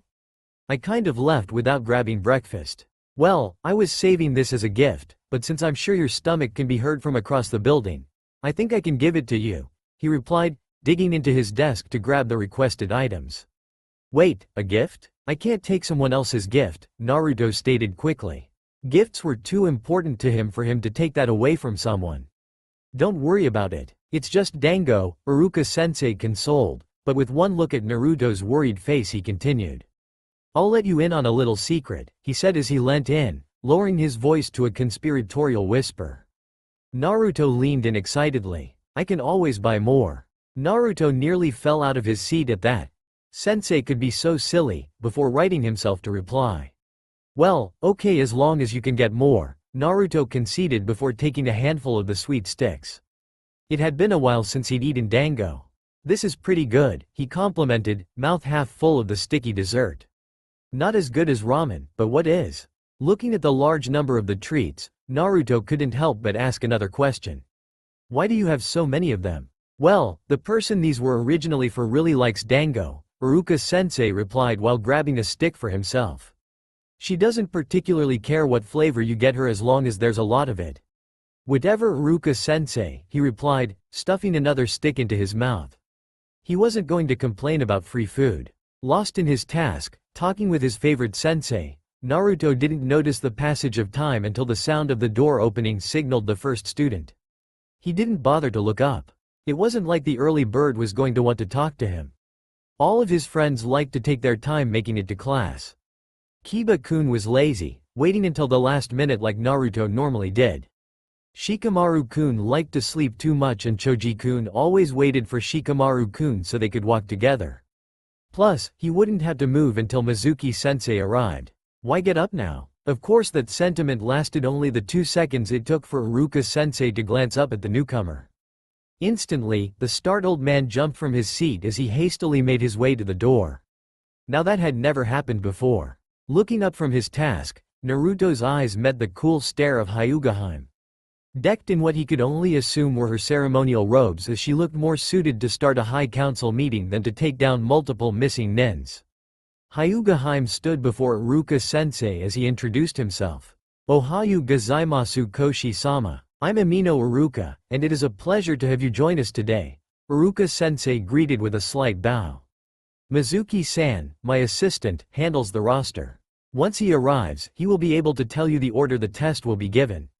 Please, sit wherever you like, and if anyone bothers you unnecessarily please don't hesitate to call upon me. I will be happy to assist in any way I can. Iruka-sensei finished with one more, short bow. Dumo arigato Iruka-sensei. Hyuga replied with a tilt of her head before she turned to find a seat. Taking a calming breath, Naruto had to stop himself from jumping from his seat and running to join Hyuga by the wall in the front row in the seat she'd chosen. If he made too big a commotion about this, then he was sure Iruka-sensei would stop him before he even got within a yard of Hyuga. For once, he'd been listening to the conversation, and he wasn't willing to risk having Iruka-sensei apprehend him because he thought Naruto was being bothersome. Looking back at the papers that littered his workspace, Naruto made a point of not glancing in Hyuga direction as he tried to get a little more work done. He waited until Iruka-sensei had sat back down and then he waited a little longer before he made his move. Pushing the pages in front of him away, he leant back in his chair as he turned to face his favorite instructor. Okay Iruka-sensei, I think I've worked enough to pay off my breakfast, he stated as he moved to get up, making it a point not to look over in Hyuga direction. Yeah, I think you're right. Thanks for the help Naruto-kun and good luck with the exam. I know you can do it. Iruka-sensei replied, looking up briefly to wish him luck. And Naruto, he added before Naruto could fully slide out of the chair. Stay out of trouble. Sure Iruka-sensei, you know me, he replied with a grin as he took a step backwards. Yeah, that's the problem, Iruka-sensei muttered before returning to his work. Taking another deep breath, Naruto resisted the urge to run over to Hyuga. He wasn't a kid anymore. He was about to become an official ninja of the village. He would have to start acting like it. Finally, after what felt like forever, Naruto made his way over to the lone figure in the room. Plopping himself down into the chair right next to her, he happily threw himself into friendly conversation. Hiya Hyuga, long time no see, he greeted animatedly. He watched as she turned to him, a thoughtful look to her eyes as she took a moment to respond. For a moment he thought he'd have to reintroduce himself, but just as he was about to open his mouth she spoke. Hi, it is a pleasure to see you again Uzumaki-san, she greeted formally, but he didn't let the rather cold response stop him. He'd waited 2 years to see her again. He wasn't about to waste it wallowing on how she'd almost forgotten him. To him, that didn't matter. What was really important was that she had remembered. And next time, it wouldn't take nearly as long for her to remember him. Believe it, yeah, 2 years is a long time, but I bet you've learned all kinds of neat jutsu.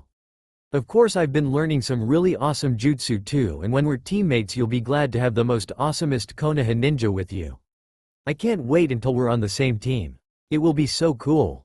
Of course, I'll show you some of my newest jutsus and you can show me some of yours and we'll be the most badass ninja team ever. Believe it, Naruto confessed, his hands moving animatedly as he tried to keep his voice down, not wanting to draw Iruka-sensei's attention. Am I to assume that you specialize in Uzumaki clan techniques? Hyuga asked as Naruto took a breath, his wide grin only growing when he noted the genuine curiosity shining through her eyes despite the fact that there was no other outward change to her appearance. Oh yeah, I'm a Fuinjutsu master, the only one in class. You should see some of my awesome moves. They're pretty epic, he boasted, glad to be engaging her in real conversation. She was someone his age, and she actually seemed to be interested in what he had to say. He just knew today was going to be a great day. How have you gauged your mastery over the art? She asked, her voice the same cool aloofness that he'd come to associated with most Hyugas, but her eyes focused solely on him. He'd never had such undivided attention. It was nice, in an unnerving kind of way. Well, I'm the only one in the academy that can use fuinjutsu, so that makes me a master at it, he defended, completely assured of the soundness of his logic. It had never failed him before, so why now? Besides, he had finished Gigi's training scroll, so that kinda also had to make him a master. A monopoly over a ninja skill in the limited pool is defined by the Konoha Ninja Academy does not equate to mastery, Hyuga countered. He wasn't entirely sure if he should be disappointed that his reasoning had a hole in it or happy that someone was willing to correct a mistake he'd made in his thought process. Only Gigi and Iruka-sensei ever really made the effort. Hand drawn under his chin, Naruto took a minute to think about what she meant.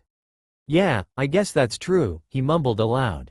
A master of a ninja art has to be the best out of everyone, and there are a lot more people than just the students in the academy, he reasoned as he glanced up to look at Hyuga. She sat there patiently waiting for him to work it out on his own. She didn't look annoyed or bored or irritated as if he was wasting her time, which took him by surprise. Hyuga was certainly not like anyone else he'd ever met. I don't suppose I could measure my mastery based on the village, could I? He asked aloud before shaking his head. His pranks wouldn't count either. No, that's just as limited. Konoha's just part of a bigger world. Naruto took another moment of quiet thought before he jumped back up, lifting his head to stare straight at Konoha's princess. I've got it. I'll just have to be the best in the world at fuinjutsu, he concluded, his grin returned, splitting his face wide in happiness. An aspiring achievement indeed, however, the world is a large place. How do you plan to gauge such a proposal? She asked.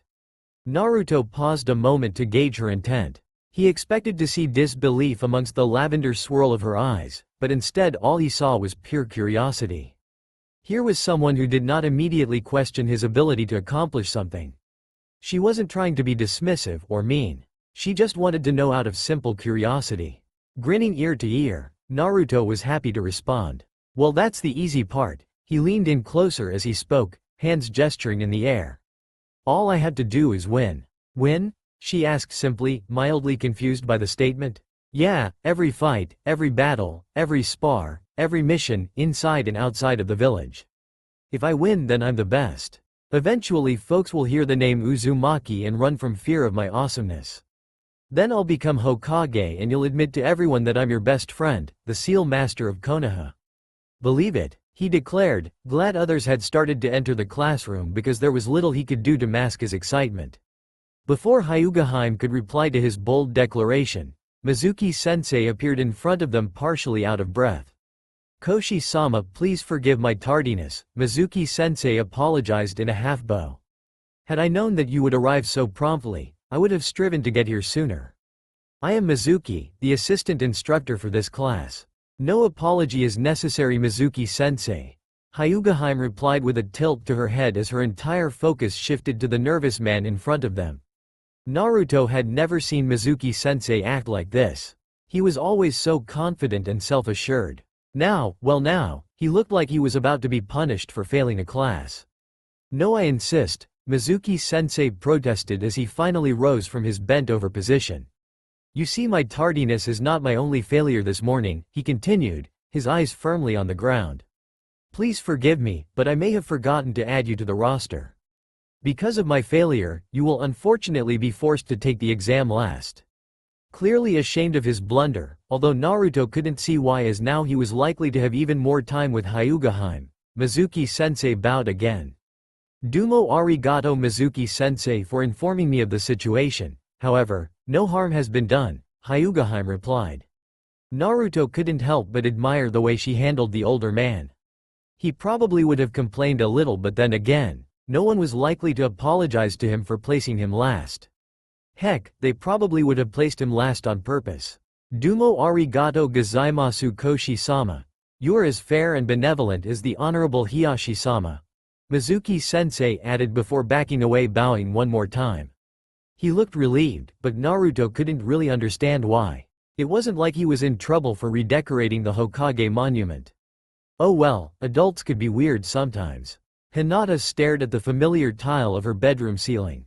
By her internal clock it was 0413 and she had more than 45 minutes to lie here and wait. Yesterday had been, well, it had been as she had expected in result, and yet, it was an interesting experience. Uzumaki-san was an energetic individual to say the least. She would have assumed that the novelty of meeting the Yotsugi would have worn off once the former assistant instructor, Mizuki-sensei, had left, but apparently it had not. Uzumaki-san had continued to sit and converse with her, speaking animatedly about each of his classmates and senseis as they sat there to wait. Of course, she was fairly certain he would be devastated when they were placed on separate teams tomorrow. Despite his rather loud boasts over his apparent skill, she doubted that their skill sets would be compatible. No, she would be placed on a tracking team as anything else would be a waste of her considerable talents. As such, she expected to have the Inuzuka as a definite teammate. As previous teams had shown, Hyuga and Inuzuka made excellent retrieval specialists. And her other teammate, well, if her calculations were correct, then it would likely be the Aburame. With their Kakaichu insect partners, Aburame traditionally made exceptional espionage experts, which would round out the trifecta of sight and smell with the innate sense to feel the location of their insect companions. Of course, this hypothesis was boosted by the knowledge that out of the 26 graduate, well 27 now that Uzumaki-san had earned his promotion in such an unorthodox way last night, only 9 would seriously be considered for the fast-track team promotion.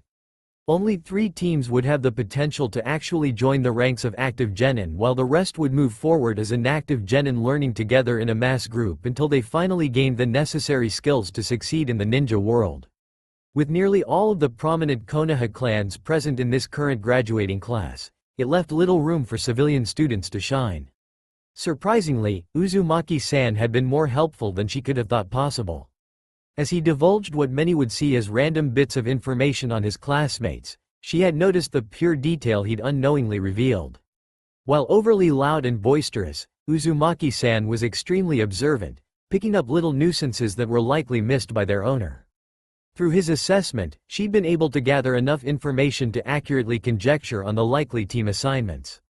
Given the previously successful partnership of their parents, it was very likely that the Hokage would attempt to recreate that success with a second-generation Yamanaka Nara Akamichi team. And of course there would be her own tracking team taking the other prominent Konoha clans out of the pool of eligibility. All that left was the Uchiha, who would very likely be the Rookie of the Year, as was typical for a class without a Hyuga.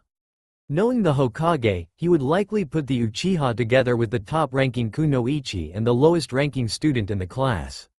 If she remember Uzumaki-san correctly, the top-ranking Kunoichi was a civilian, Haruno-san, and considering Uzumaki-san had been the only student to fail the preliminary genin exam screening, Hinata was confident in her assumption that while he likely held great potential, he was also probably the lowest-ranking student.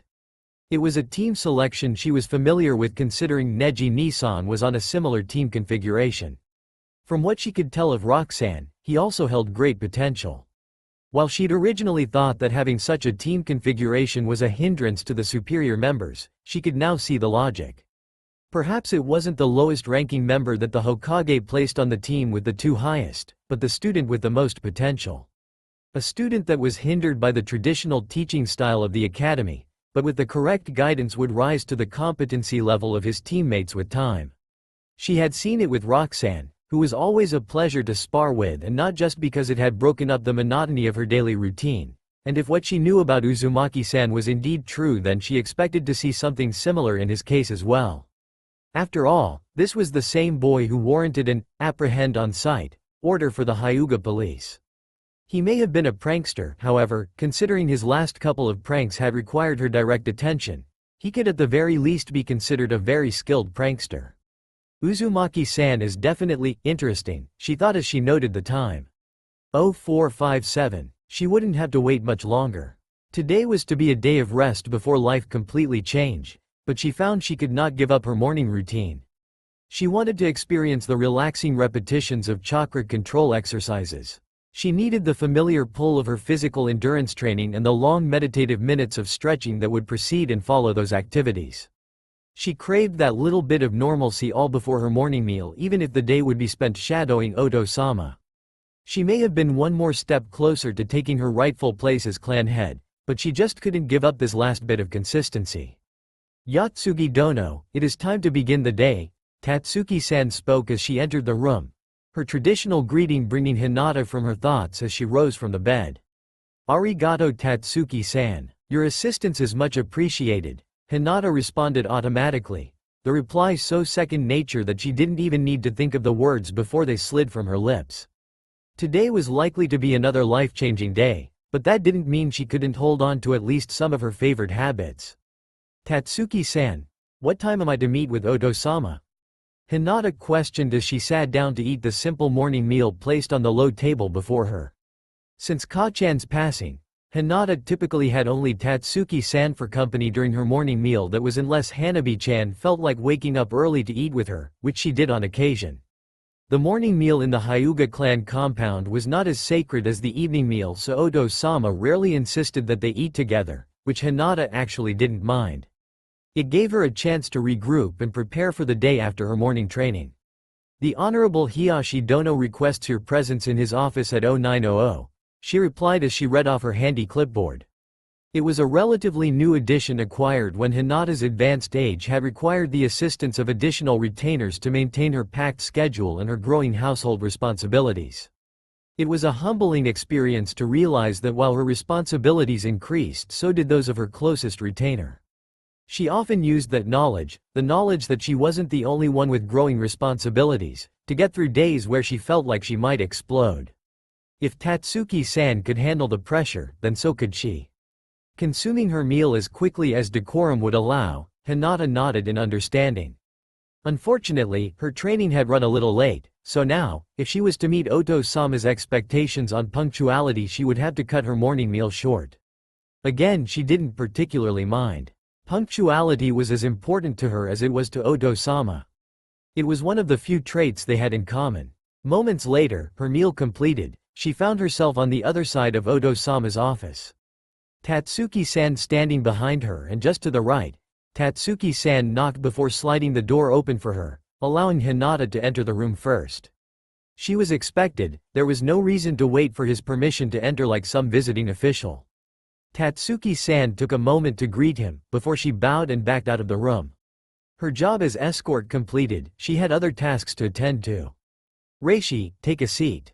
There is much that must be accomplished today," Oto-sama commanded with a gesture to the place just in front of his desk, sitting low to the floor. Externally, Hinata moved without faltering, her body more than capable of moving on muscle memory alone. Internally, her head was spinning. This was not the typical place that she took within any meeting with Oto-sama. She always stood or kneeled behind and to the left of him, or on some occasions to the left side of his desk. This could only mean one thing, and she had been so sure that this would not occur until after team placements following the last hurdle to becoming a genin of Konoha. Sliding the neatly folded white robes across his desk, Oto-sama lowered his hard gaze to her smaller form before he spoke. "Reishi, today you take your place officially at my side. As a ninja of Konoha, you will now be seen in the light. Wear your birthright with the pride and dignity of the Hyuga clan you will now and forever always represent," he declared in short, crisp sentences. "The honor is well received, Oto-sama, however, I have yet to take the final test. Is it not tradition to wait until the completion of the exam?" Hinata asked in the soft, yet firm tone she'd grown accustomed to using throughout the years. She was not hesitant, and she was not meek, however, she could not allow her concern to go unvoiced. "Your final challenge is not but a formality. You are Reishi. You shall not fail," he answered succinctly, gaze hard as he watched her take the white garb. She did not need to open it to know what it was. It was her birthright, the last item that would signify who she was, Yatsugi. She was now an adult in the eyes of the village and the clan. Then Enko-kun practically groped him where he sat after he'd given her all of those dango. Kakashi paused just remembering the scene and burst out into another fit of laughter. "I know. I told him to only get her 10. That anything more would be seen as more than an apology. But did he listen?" Kakashi shook his head in answer to his own question. "Of course not. I'm starting to think he might actually like the attention." A faraway look crossed his face as he thought of last night. It had been fun hanging out with Anko and her friends.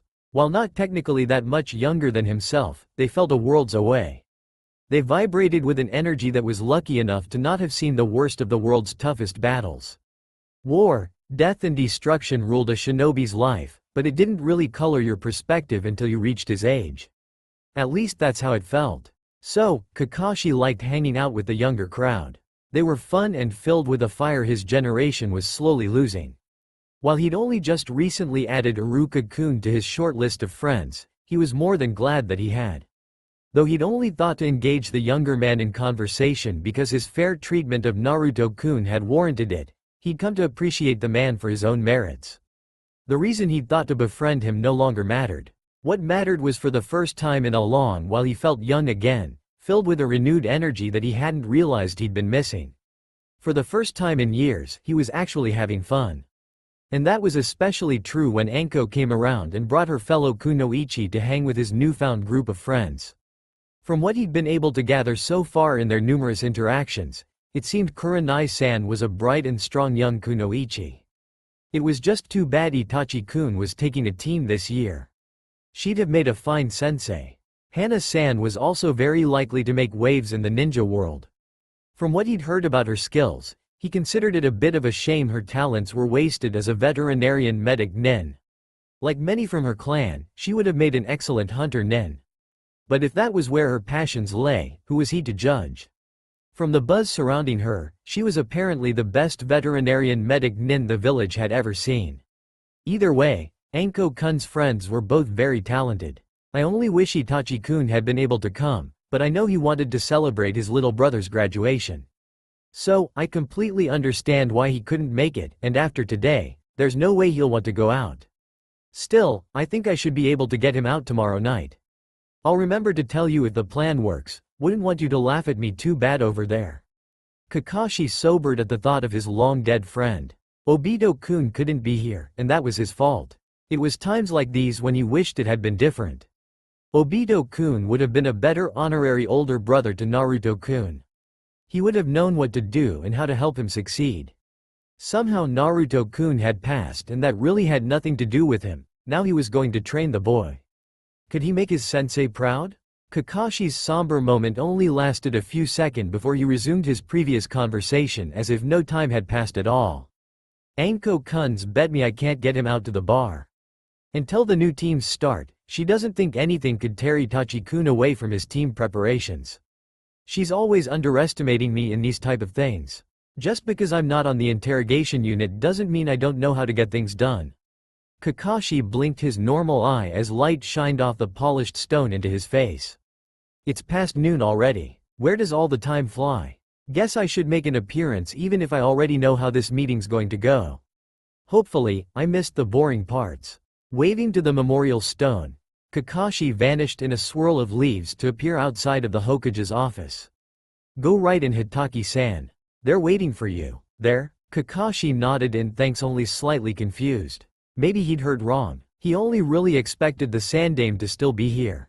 Opening the door, Kakashi was greeted with the sight of two other ninja besides the Hokage. Ah, so glad you could make it, Kakashi-kun, the Hokage replied as he took a long drawl from his pipe. Well, holy crap, now I've seen everything. Kakashi only 15 minutes late to a meeting, Asuma commented flippantly as he finished his cigarette, crushed it in his hand before lighting up another. Konnichiwa senpai, Itachi-kun greeted politely. Well damn, seems like the old man pulled a fast one on him. Telling him the meeting started at 10.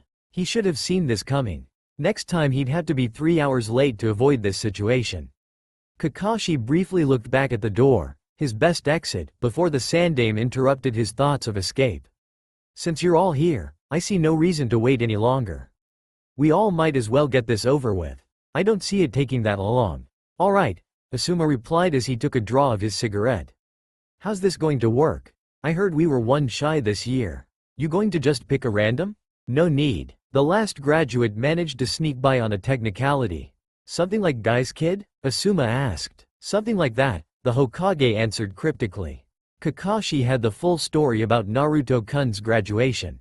It was something else alright, but not something he'd think the Hokage really needed to keep to himself. Sharing this particular technicality really wouldn't change much.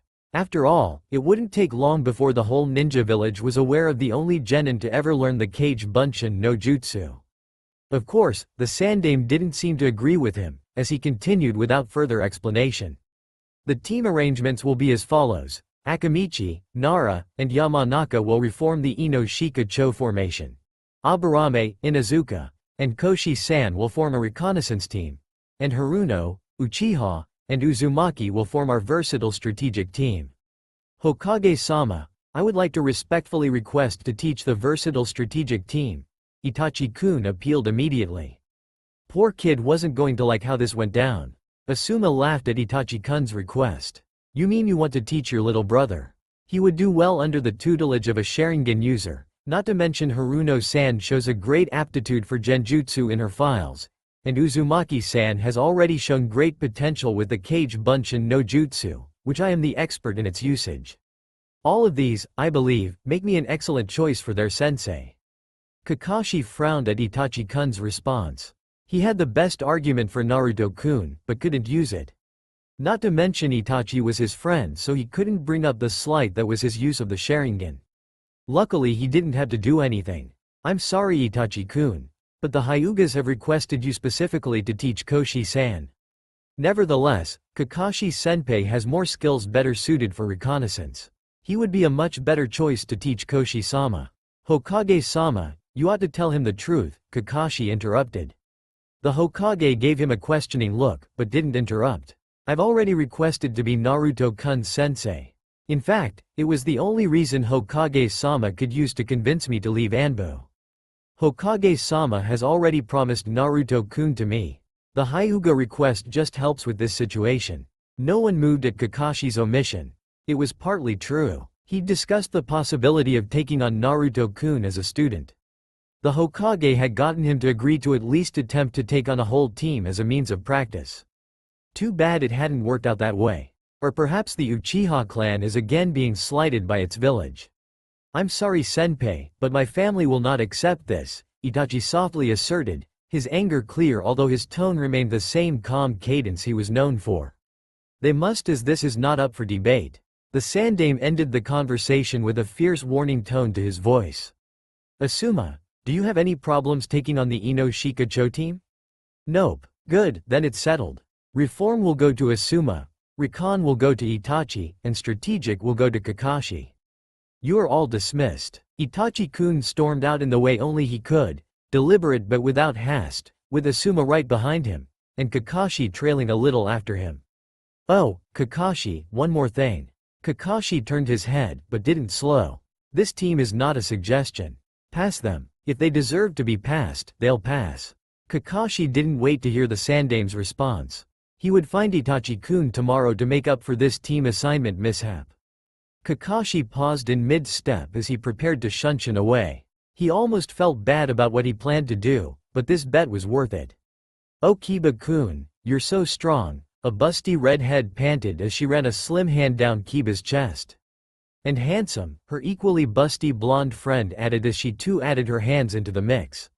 Ladies, please, there's more than enough of me to go around, he replied, hands groping the warm bodies surrounding him. Oh, but we don't want to share, they all said at once. Kiba nearly died from happiness. How the hell did I get so lucky, he thought as the three beautiful babes started to kiss him, their hands wandering different parts of his body. Ah, this is the life, he continued as his hands gripped soft flesh. The life of a badass shinobi, nothing could be better. Oh, Kiba-kun, take us. Only the best hunter nin in the village is worthy of us, the redhead whispered in his ear before gliding her tongue across his cheek. Yes, please take us, the blonde agreed, also running her tongue across his face.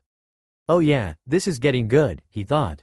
How lucky was he that he found a bunch of girls that were actually into the whole face licking thing. From his unfortunately limited experience, most girls just thought that was weird. However, his grin didn't last long as he felt a wet tongue run across his eye. Okay, even I think that's weird, he thought as his hot babes continued to lick the entire expanse of his face. Get up you idiot, the brunette whispered in his ear before licking it. Get up you idiot. In one giant breath, Kiba violently sat up in his bed. What the hell? he yelled as he pushed the 3 large heads of his sister's ninkin away from his face. "Oh, the Haimaru brothers," he thought with a sigh. "And here I thought I was living the life. It's about time you got your lazy ass up," Hannah stated as she ran a hand through the fur of one of her devil dogs. "Go away, Hannah," he complained as he wiped the dog's saliva from his face. This was by far the worst of the different ways his evil sister liked to wake him. Couldn't he just for one night enjoy his dreams? "Hurry up and get dressed before you're late for team assignments," she continued, completely ignoring his previous request. "Go away, Hannah," he complained again. Considering the subject matter of his dream, he was in a bit of a pickle and wasn't about to get up so his sister could see. "Don't forget to be nice to your new teammates, you little perv," she added before placing her foot to the side of his head, kicking him harder than was really necessary as it forced him back to his previous prone position on his back before she turned to leave. "What did I ever do to deserve an older sister like her?" he asked the heavens, looking straight up at his ceiling. At least she'd left. Finally, she was done with him. Cocking his head to the side so that he could glance at the clock on his wall, he cursed. "Kuso, I really am going to be late," he thought before jumping up from his futon. Not bothering with a shower, Kiba grabbed the nearest pair of pants and hoped they were clean. He didn't have time to do his usual smell check, so this was going to have to work. Tugging on his pants, Kiba hopped around his room in search of a shirt and his favorite jacket, stumbling once before grabbing his shirt and throwing it on. Jumping over a pile of what was probably dirty clothes, Kiba shrugged on his jacket before rushing out of his room and into the kitchen. Yanking open the fridge door, Kiba spotted half a box of pizza in the back and not much else. "Hannah, you were supposed to go shopping while mom's away," he yelled as he grabbed the box. "I'm busy, you little freak. Some of us are real ninjas," she called back from whatever part of the house she'd disappeared to. A loud bark was heard in the background as one of the Haimaru brothers added his unnecessary agreement into the conversation. "More like some of us are out all night partying," he grumbled down to Akamaru, who was nipping at his uncovered toes. "You know, Akamaru, it wouldn't be so bad if she just remembered to stock the fridge." "I don't care who she does all night," he complained as he took a large bite out of a cold slice of pizza. It wasn't that he didn't like cold pizza because he loved the stuff. They were just getting dangerously low on food and mom wasn't due back for another week. "I heard that, you little perv," Hannah replied with a hard whack to the back of his head as she entered the room. "Well, I wasn't whispering it," he yelled back, grumbling as he rubbed the back of his head. "If you could remember to feed me while mom's gone, then you would live in peace," he continued before stuffing his face with another slice of pizza. "Whatever, dweeb. Just hurry up or you're really going to be late," she replied before heading over to the fridge. "Kuso, there really isn't anything in here. I told you, but do you ever listen to me? See what I had to deal with, Akamaru. This is why I call you the lucky one," he complained after stuffing a third slice in his mouth. He didn't bother to pay attention to the eye roll his sister was giving him right now. He'd seen it dozens of times. He had that shit memorized. "Hey, have you seen my kunai set?" he asked as he grabbed a roll of ninja tape from the bowl on the kitchen counter. "Yeah, no. What do I look like, your nanny?" Hannah replied before stealing a slice of pizza from the box. "Here, dweeb, you can borrow mine for luck," she continued as she tossed her kunai set at him. Completely thrown by the suspiciously kind gesture, Kiba just barely managed to catch it. "Dude, what do I need luck for? I'm already a genin," he stated while strapping the set to his leg. He wasn't going to waste any time putting it on. He was too experienced in Hannah behavior to allow her enough time to change her mind about letting him use it. Her stuff was always awesome, and she never let him use it. So he was going to take advantage of her temporary loss of sanity. "Yeah, sure, keep on believing that," she added before plucking the last slice from the box. "Matt, what do you know that you're not telling me?" he accused, not at all happy about being left out of the loop. "Oh, nothing," she nearly sung as she turned to leave the room. "You better get a move on." "Whatever," he mumbled before hopping off his chair. "Come on, Akamaru, we've got team assignments." With Akamaru stuffed safely into the front of his jacket, the trek to the academy was a quick one. Trudging into the classroom, Kiba was actually surprised to see Naruto there. "Dude, what are you doing here?" he asked his friend as he plopped down beside him. "Oh yeah, I managed to pass after all," Naruto replied offhandedly. Yeah, that was weird because the Naruto he knew would have been jumping off the walls right about now with that type of information. The dude was obviously distracted. "Okay dude, what's up?" he asked with a light punch to his shoulder. "Nothing man, I'm good," Naruto replied, this time not even bothering to look at him. "Yeah, I'll believe that right when Sasuke's fan club dissolves of their own volition," he thought before following his friend's line of sight. "Oh, that's what this is about," he thought as his eyes fell on Koshi-sama. "Dude, what happened? Did you get turned down for a date or something because I could have told you that wasn't going to happen," he stated, bumping his shoulder against the only person he knew that enjoyed a good prank more than he did. "Huh?" Naruto replied distractedly. "Koshi-sama, did she finally let you down gently? 'Cause dude, you ain't getting with her," Kiba added jokingly. "Hey, don't look at me like that. I'm just telling you the truth. Ain't no one getting with her." "Man, you are so wrong, you're talking yourself into a hole," his friend replied, finally turning his attention away from Koshi-sama. "I don't want to date the princess of Konoha. We're going to be best friends," he stressed. It was actually kind of sad because the dude had it bad and now he was in denial. "Yeah, friends," he murmured as he waged his pinky in Naruto's face, causing the other boy to break out into possibly the brightest blush he'd ever seen. He didn't think anyone could get that red, but hey, embarrassment was embarrassment. "Okay, so enlighten me." "Well, you see, before you and most of the class walked in, I was having a pleasant conversation with the princess of Konoha." "Oh, let me guess. Was it about the merits of pranking?" Kiba interrupted. He couldn't help it if he found it hard to believe that Koshi-sama would speak with anyone in this class, let alone Naruto. Just because they were friends didn't change the fact that he was the dead last. "Yeah, it was something like that. Anyway, before I was rudely interrupted, so we were talking, then all of the sudden Sasuke walks in and sits down right next to me. I didn't partially care, but his fan club sure did. So, apparently the Tame sat there because it was the only seat left in the row and he didn't want to sit next to a crazy fangirl. Which I totally get, except for the fact his biggest fangirls don't really see me as a person. So both Ino and Sakura are like duking it out over who gets to sit in the seat that I was already in, so I politely remind them that I'm already sitting down." Kiba can't help but snort at the term, politely.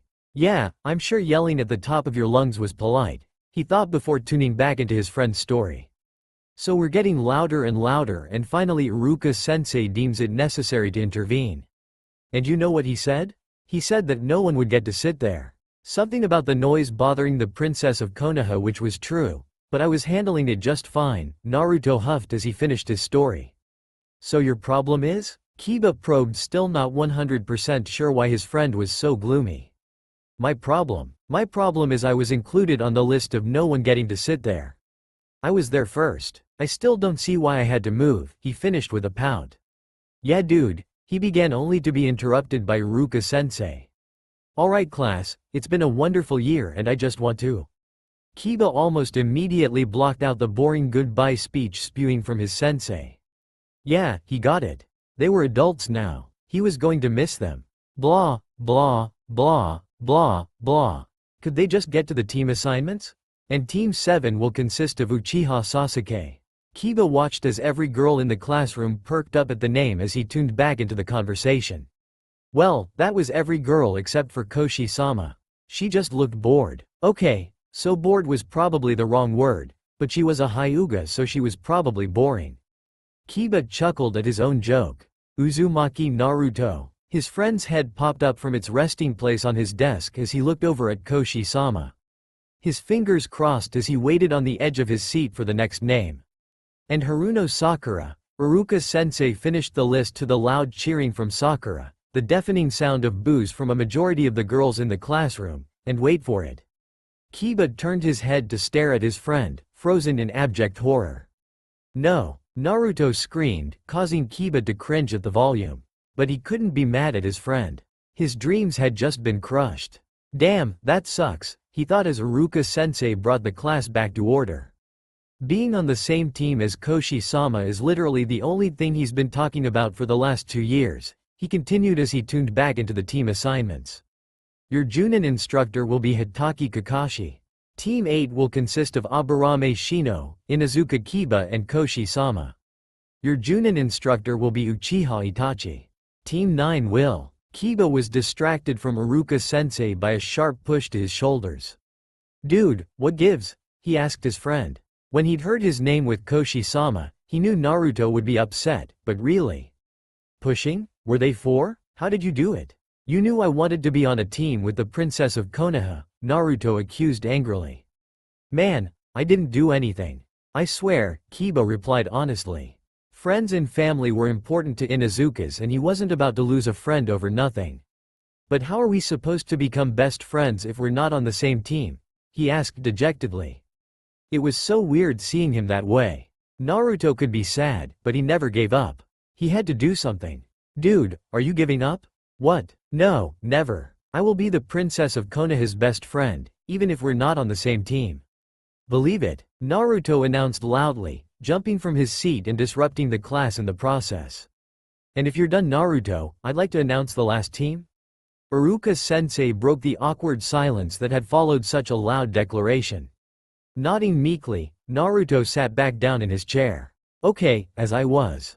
The last team will be Team 10, which will consist of Nara Shikamaru, Akamichi Choji and Yamanaka Ino. Your Junin instructor will be Sarutobi Asuma. Your Junin senseis will meet you back here after lunch at 1300 hours. I suggest you use this time to eat and get to know your new teammates. Yeah, so this is awkward, Kiba spoke, finally breaking the silence that had descended upon them the moment they decided on a restaurant. You are correct. Why you ask? Because we have had very little chance to interact in the past. Without past interacts, we could not grow accustomed to each other. Thus, we have little to converse about and this social outing is strained. Why is this? Because without common interest we cannot relate to one another in order to relieve the silence. Shino spoke dryly before taking a sip of his tea. Okay, I guess you're right. So, why don't we learn more about each other? Kiba suggested after a moment of silence. That was probably the most he'd ever heard the dude talk, so he was likely making some progress with his new team. That is an excellent suggestion. Why you ask? Because learning more about each other will allow us to see if we hold any common interests. If our interests coincide with one another, then we will then have topics at which we can converse.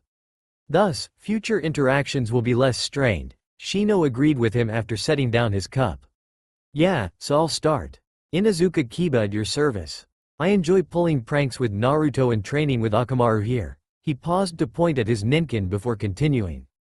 Not a big fan of my aunt's constant teasing or fleas, and one day I plan to be the best hunter nin this village has ever seen, he finished as he pushed back his plate.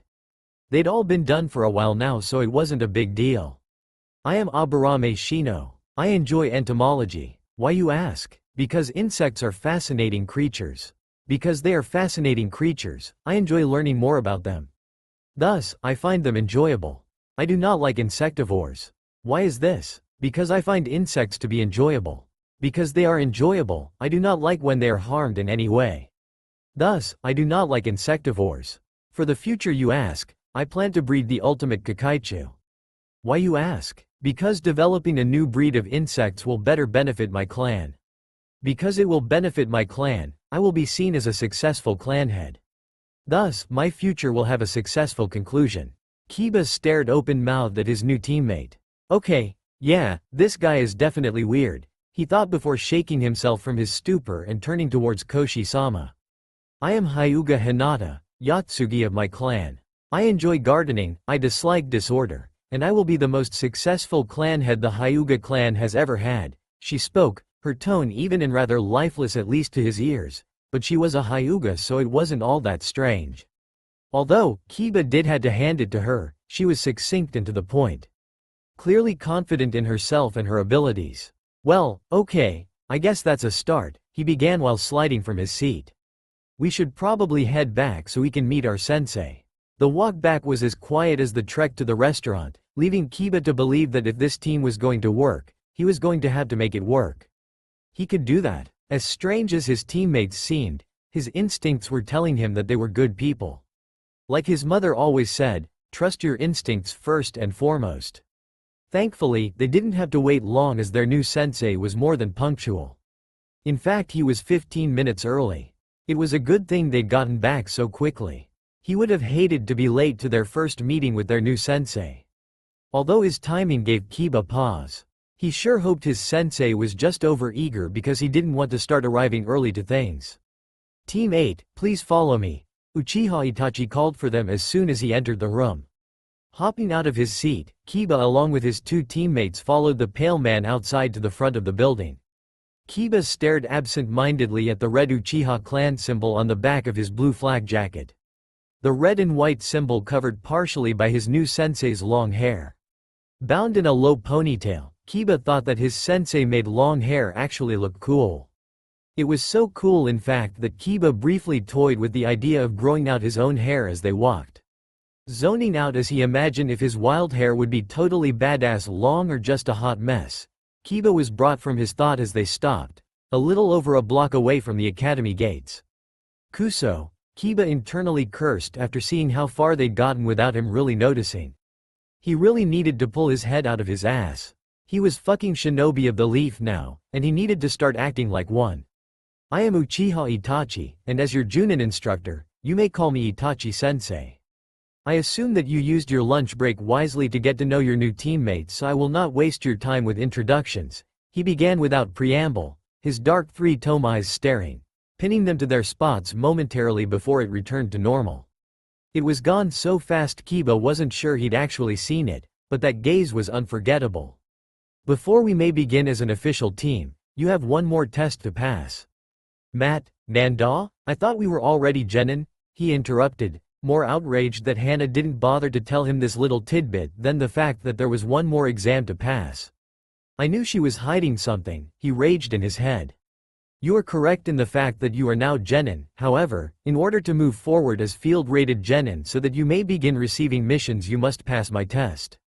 In this exam, you will prove to me that you can benefit from my teachings, Itachi-sensei replied. As you may have already gathered, you were all chosen to specialize in reconnaissance.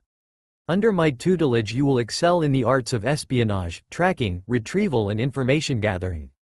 As such your test will consist of all of these aspects. Your mission is as follows. Find the object that I have hidden and bring it back to me before sundown.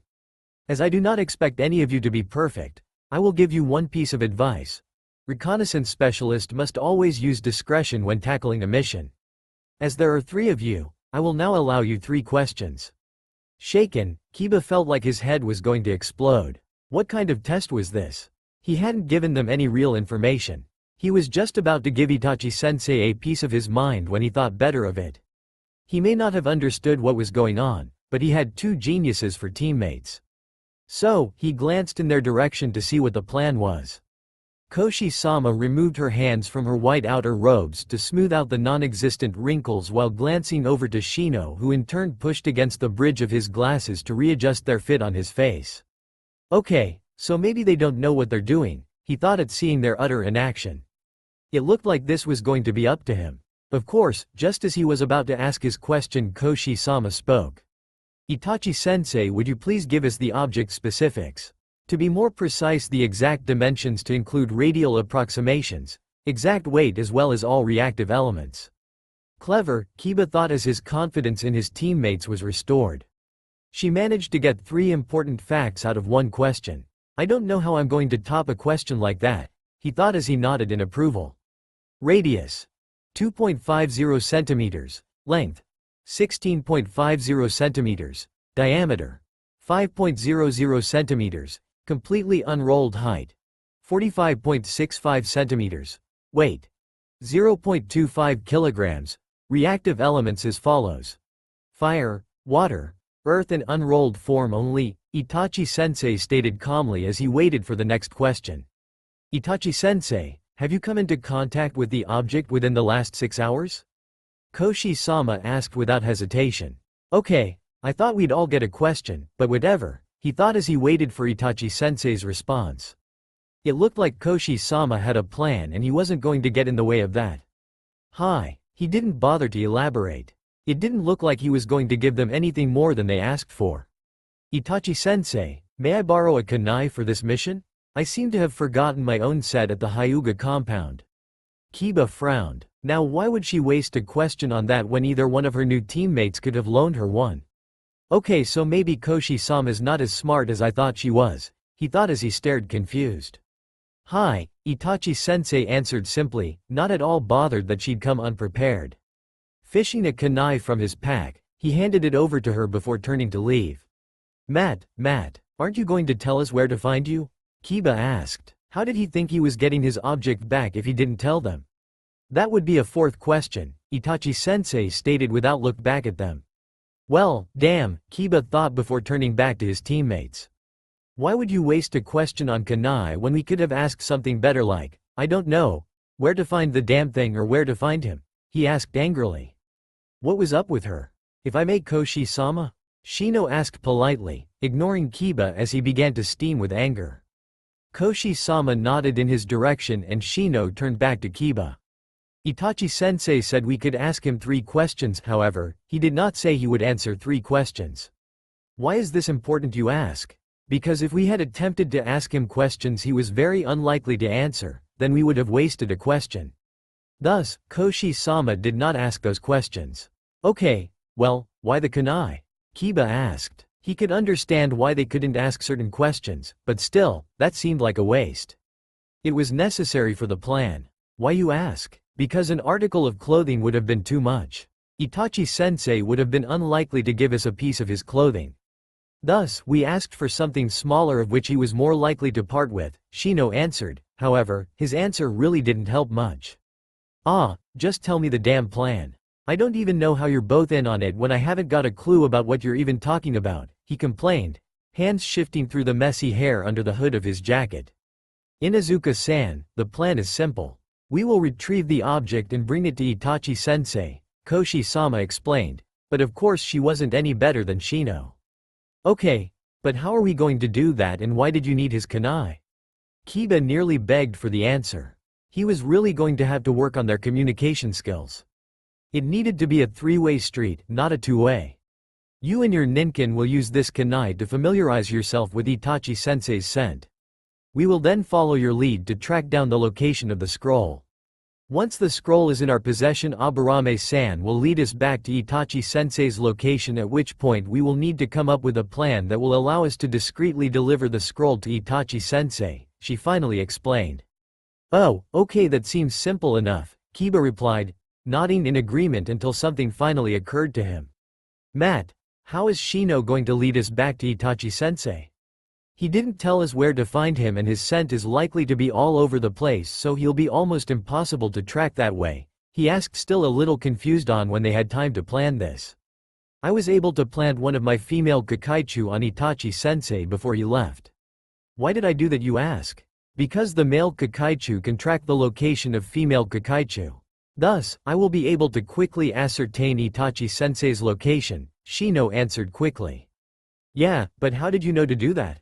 Kiba wasn't happy that this was quickly becoming a game of 20 questions. How was he supposed to keep up with these two if they were on a wavelength so different from his own that it had its own unique color spectrum?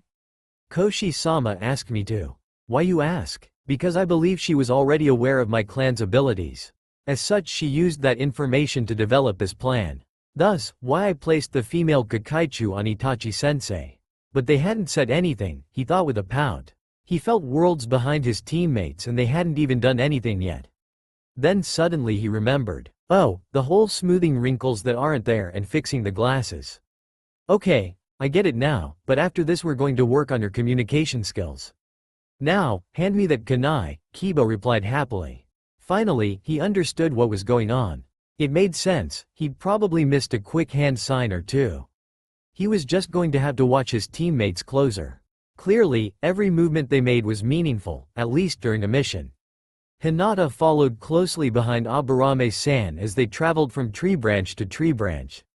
With both Inuzuka-san and his ninkin companion on the scent, they had easily been able to track and retrieve the object, which had indeed been the scroll she assumed it to be. With her Byakugan they had effortlessly avoided the numerous traps that he'd laid out for them, and Aburame-san's Kakaichu had smoothly been able to deactivate the seal on the scroll that would have otherwise destroyed it when they tried to touch it by having them feed on the chakra powering the trap. Now they were on their way back to Itachi-sensei, and Hinata was sure this would be the hardest part. Discretion, what could he have meant by that? She asked herself. She had a few assumptions, but seeing as they had almost 2.5 hours before sundown, she didn't feel like she needed to guess.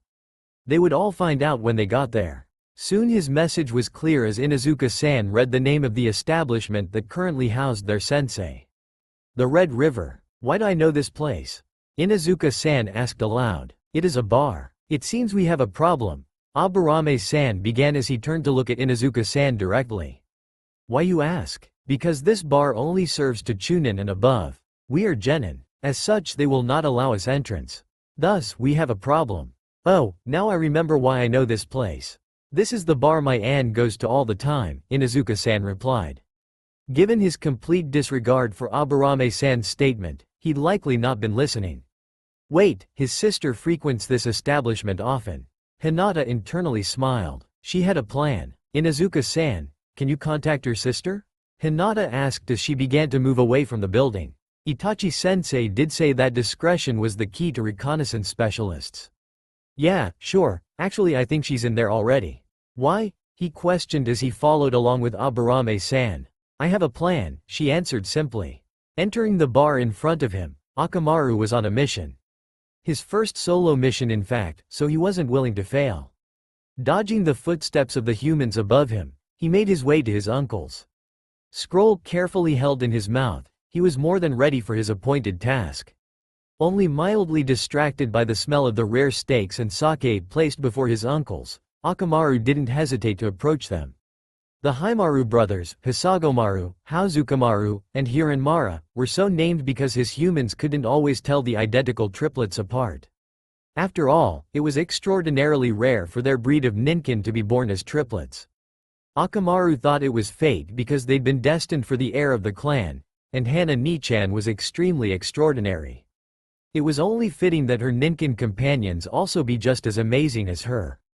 He really liked her, and not just because she was the one who had helped in his birth or because she often took care of him. No, he liked her because she was always nice to him, unlike said uncles. What are you doing here, runt? Hazukimaru Jisan barked. He was the oldest of the triplets and the nicest as the others didn't even bother to turn his way. It didn't really bother him though. By now, Akamaru was more than used to this type of treatment. He looked first to the large steak in front of his uncle before dropping the scroll toward Hazukimaru Jisan.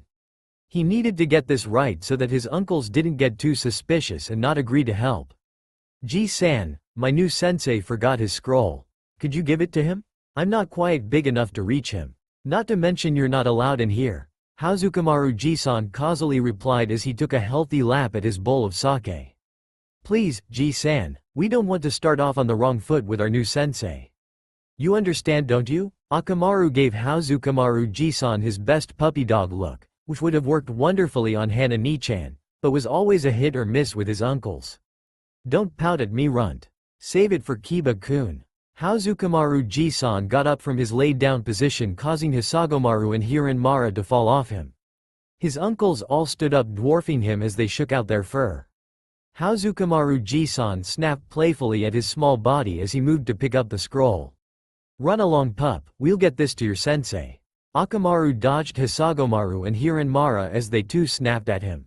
Unlike Hazukimaru Jisan, his other uncles were less likely to miss on purpose if he didn't get a move on. Akamaru gave one last look behind him as his uncles moved to Hana Nichan's side. He did a little dance as he made his way back out to Kiba and his new teammates.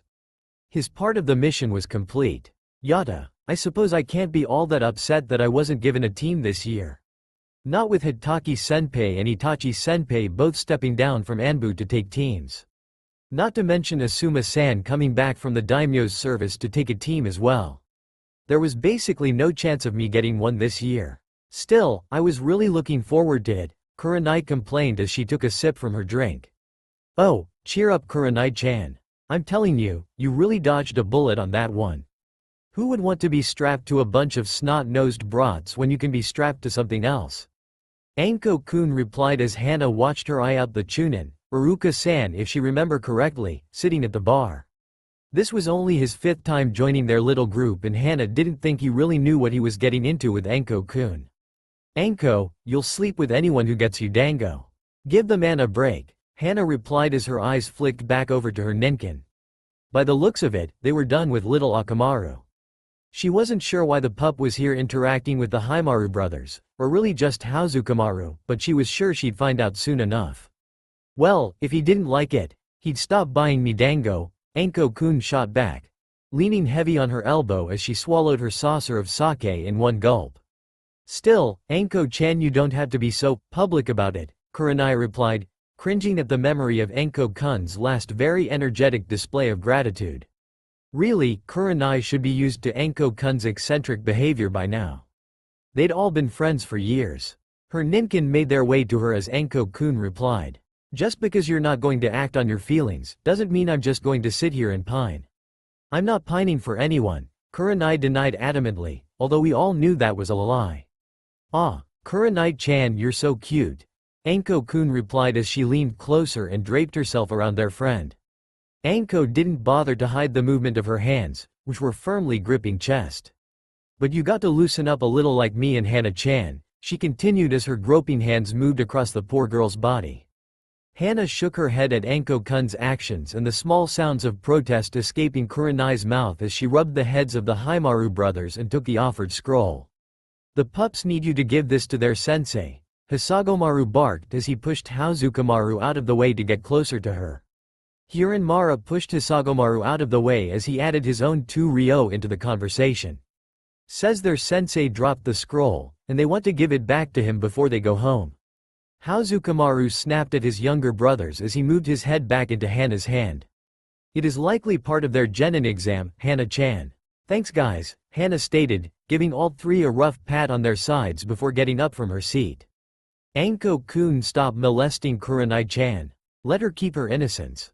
Thanks Hana. Where are you going? Kurenai asked. The relief was clear in her voice as the red in her face slowly receded now that Anko had stopped her groping.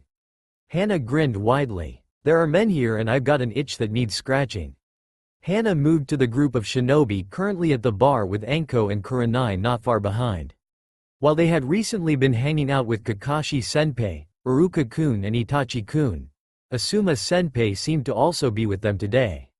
Hana could only guess that he was out to celebrate his new team with the rest of them as he typically didn't take time to join their little group at the bar. Hana shrugged, at least Kurenai would be happy, although she vehemently continued to deny her little crush on the man. For her part, she'd have gone over to join them earlier, but she'd been so surprised to see Itachi-kun here that she'd hesitated. The man would come out with them every once in a while, but she'd been sure he wouldn't show until he'd gotten his new team in order. He really was too responsible to relax before then. So, she hadn't been expecting him tonight. Of course now, Akamaru's entrance explained why he was here. Itachi-kun, it's barely 5, what are you doing here? Hana questioned good-naturally as she sat down next to her fellow Junin. I thought for sure you'd still be babysitting my little brother, but by the number of drinks Kakashi-senpai has had you must have been here for a while. Done with my otuto already? She added as she signaled for her usual. No, they are still taking my genin test, he stated as he turned to face her, half-finished drink in hand. By the smell of it, if there was alcohol in that drink then there wasn't a lot of it. Not that it surprised her. He may have been here, but he was still the same Itachi-kun. Yeah, that explains it then, she added off-handedly. She'd have to hand it to them, if she'd been anything other than a Junin she might not have noticed what they had tried to do. What do you mean? He asked softly before taking a sip from his drink. My annoying little brother asked me to give you this, she stated as she waved the slightly slobber-covered scroll in his face. He was pretty clever about it too, having Akamaru drop it off in his stead. He even mentioned you'd dropped this and they just wanted to give it back to you before they went home, but couldn't because you were here. Drinking away your problems I'd say, Hana teased as she moved to open the scroll. That is not yours, Itachi spoke as the scroll disappeared from her hands only to reappear in his. His right-eyed twitched as he wiped the dog slobber from his hand. Was that a genjutsu you just used on me? She inquired with a raise of her brow. Not many men had the gall to use a jutsu on her. He had to have real balls of steel to even try. A smirk rose to her lips as she stared at him. He sat there unwavering. He was either completely insane or overly. Either way, she kind of liked it. Hi, I doubt you would have given it to me otherwise, he replied as he sealed the scroll into a pocket on his flak jacket. Dog slobber and all, he murmured dryly, the sarcasm in his tone hard to hide. Ooh, a joke. I didn't know Uchihas could joke. Aren't you a feisty one? Hana continued to tease. The more they talked, the more she realized that he wasn't like most Uchiha. Don't worry, I like them feisty, she finished before turning to the bartender. Yuki-san, get this man another drink and this time let's go with something stronger. That is unnecessary. I won't be staying any longer, he commented before rising to leave. Well, that won't do, she thought. She had an itch that needed scratching and Itachi-kun looked like the best candidate for the job. What can't hold a little liquor? And here I thought you Uchiha could handle anything, she goaded him, banking on that Uchiha pride that was strong in every single one of them. She knew how to get what she wanted. On that you are not mistaken, he replied, a self-assured tilt to his voice as he sat back down, downing the shot that had been placed in front of him. I don't know, that was only one drink. You're going to have to drink a hell of a lot more to convince me. At least more than Kakashi-senpai over there, she teased before signaling for another round. They both looked at Kakashi-senpai to see him entertaining Kurenai along with Asuma-senpai while Anko groped Iruka-kun from her place in his lap. But maybe you should go. You wouldn't want little Olmi to drink you under the table. Not with all these witnesses. You overestimate your abilities, Itachi-kun replied before downing another shot. I have observed your drinking patterns and I am confident that you cannot outdrink me. Well, you can try, Hana grinned, a taunt to her smile. She always got what she wanted. So tell me, what's so important about that scroll? Is it your porn collection? She asked teasingly. She really enjoyed watching the red color his cheeks. Of course not, he replied, his face still red. Sure, keep telling yourself that, Hana replied with a laugh. She had a feeling that tonight would be rather entertaining. That's all for now. If you enjoy then please like, share and do comments.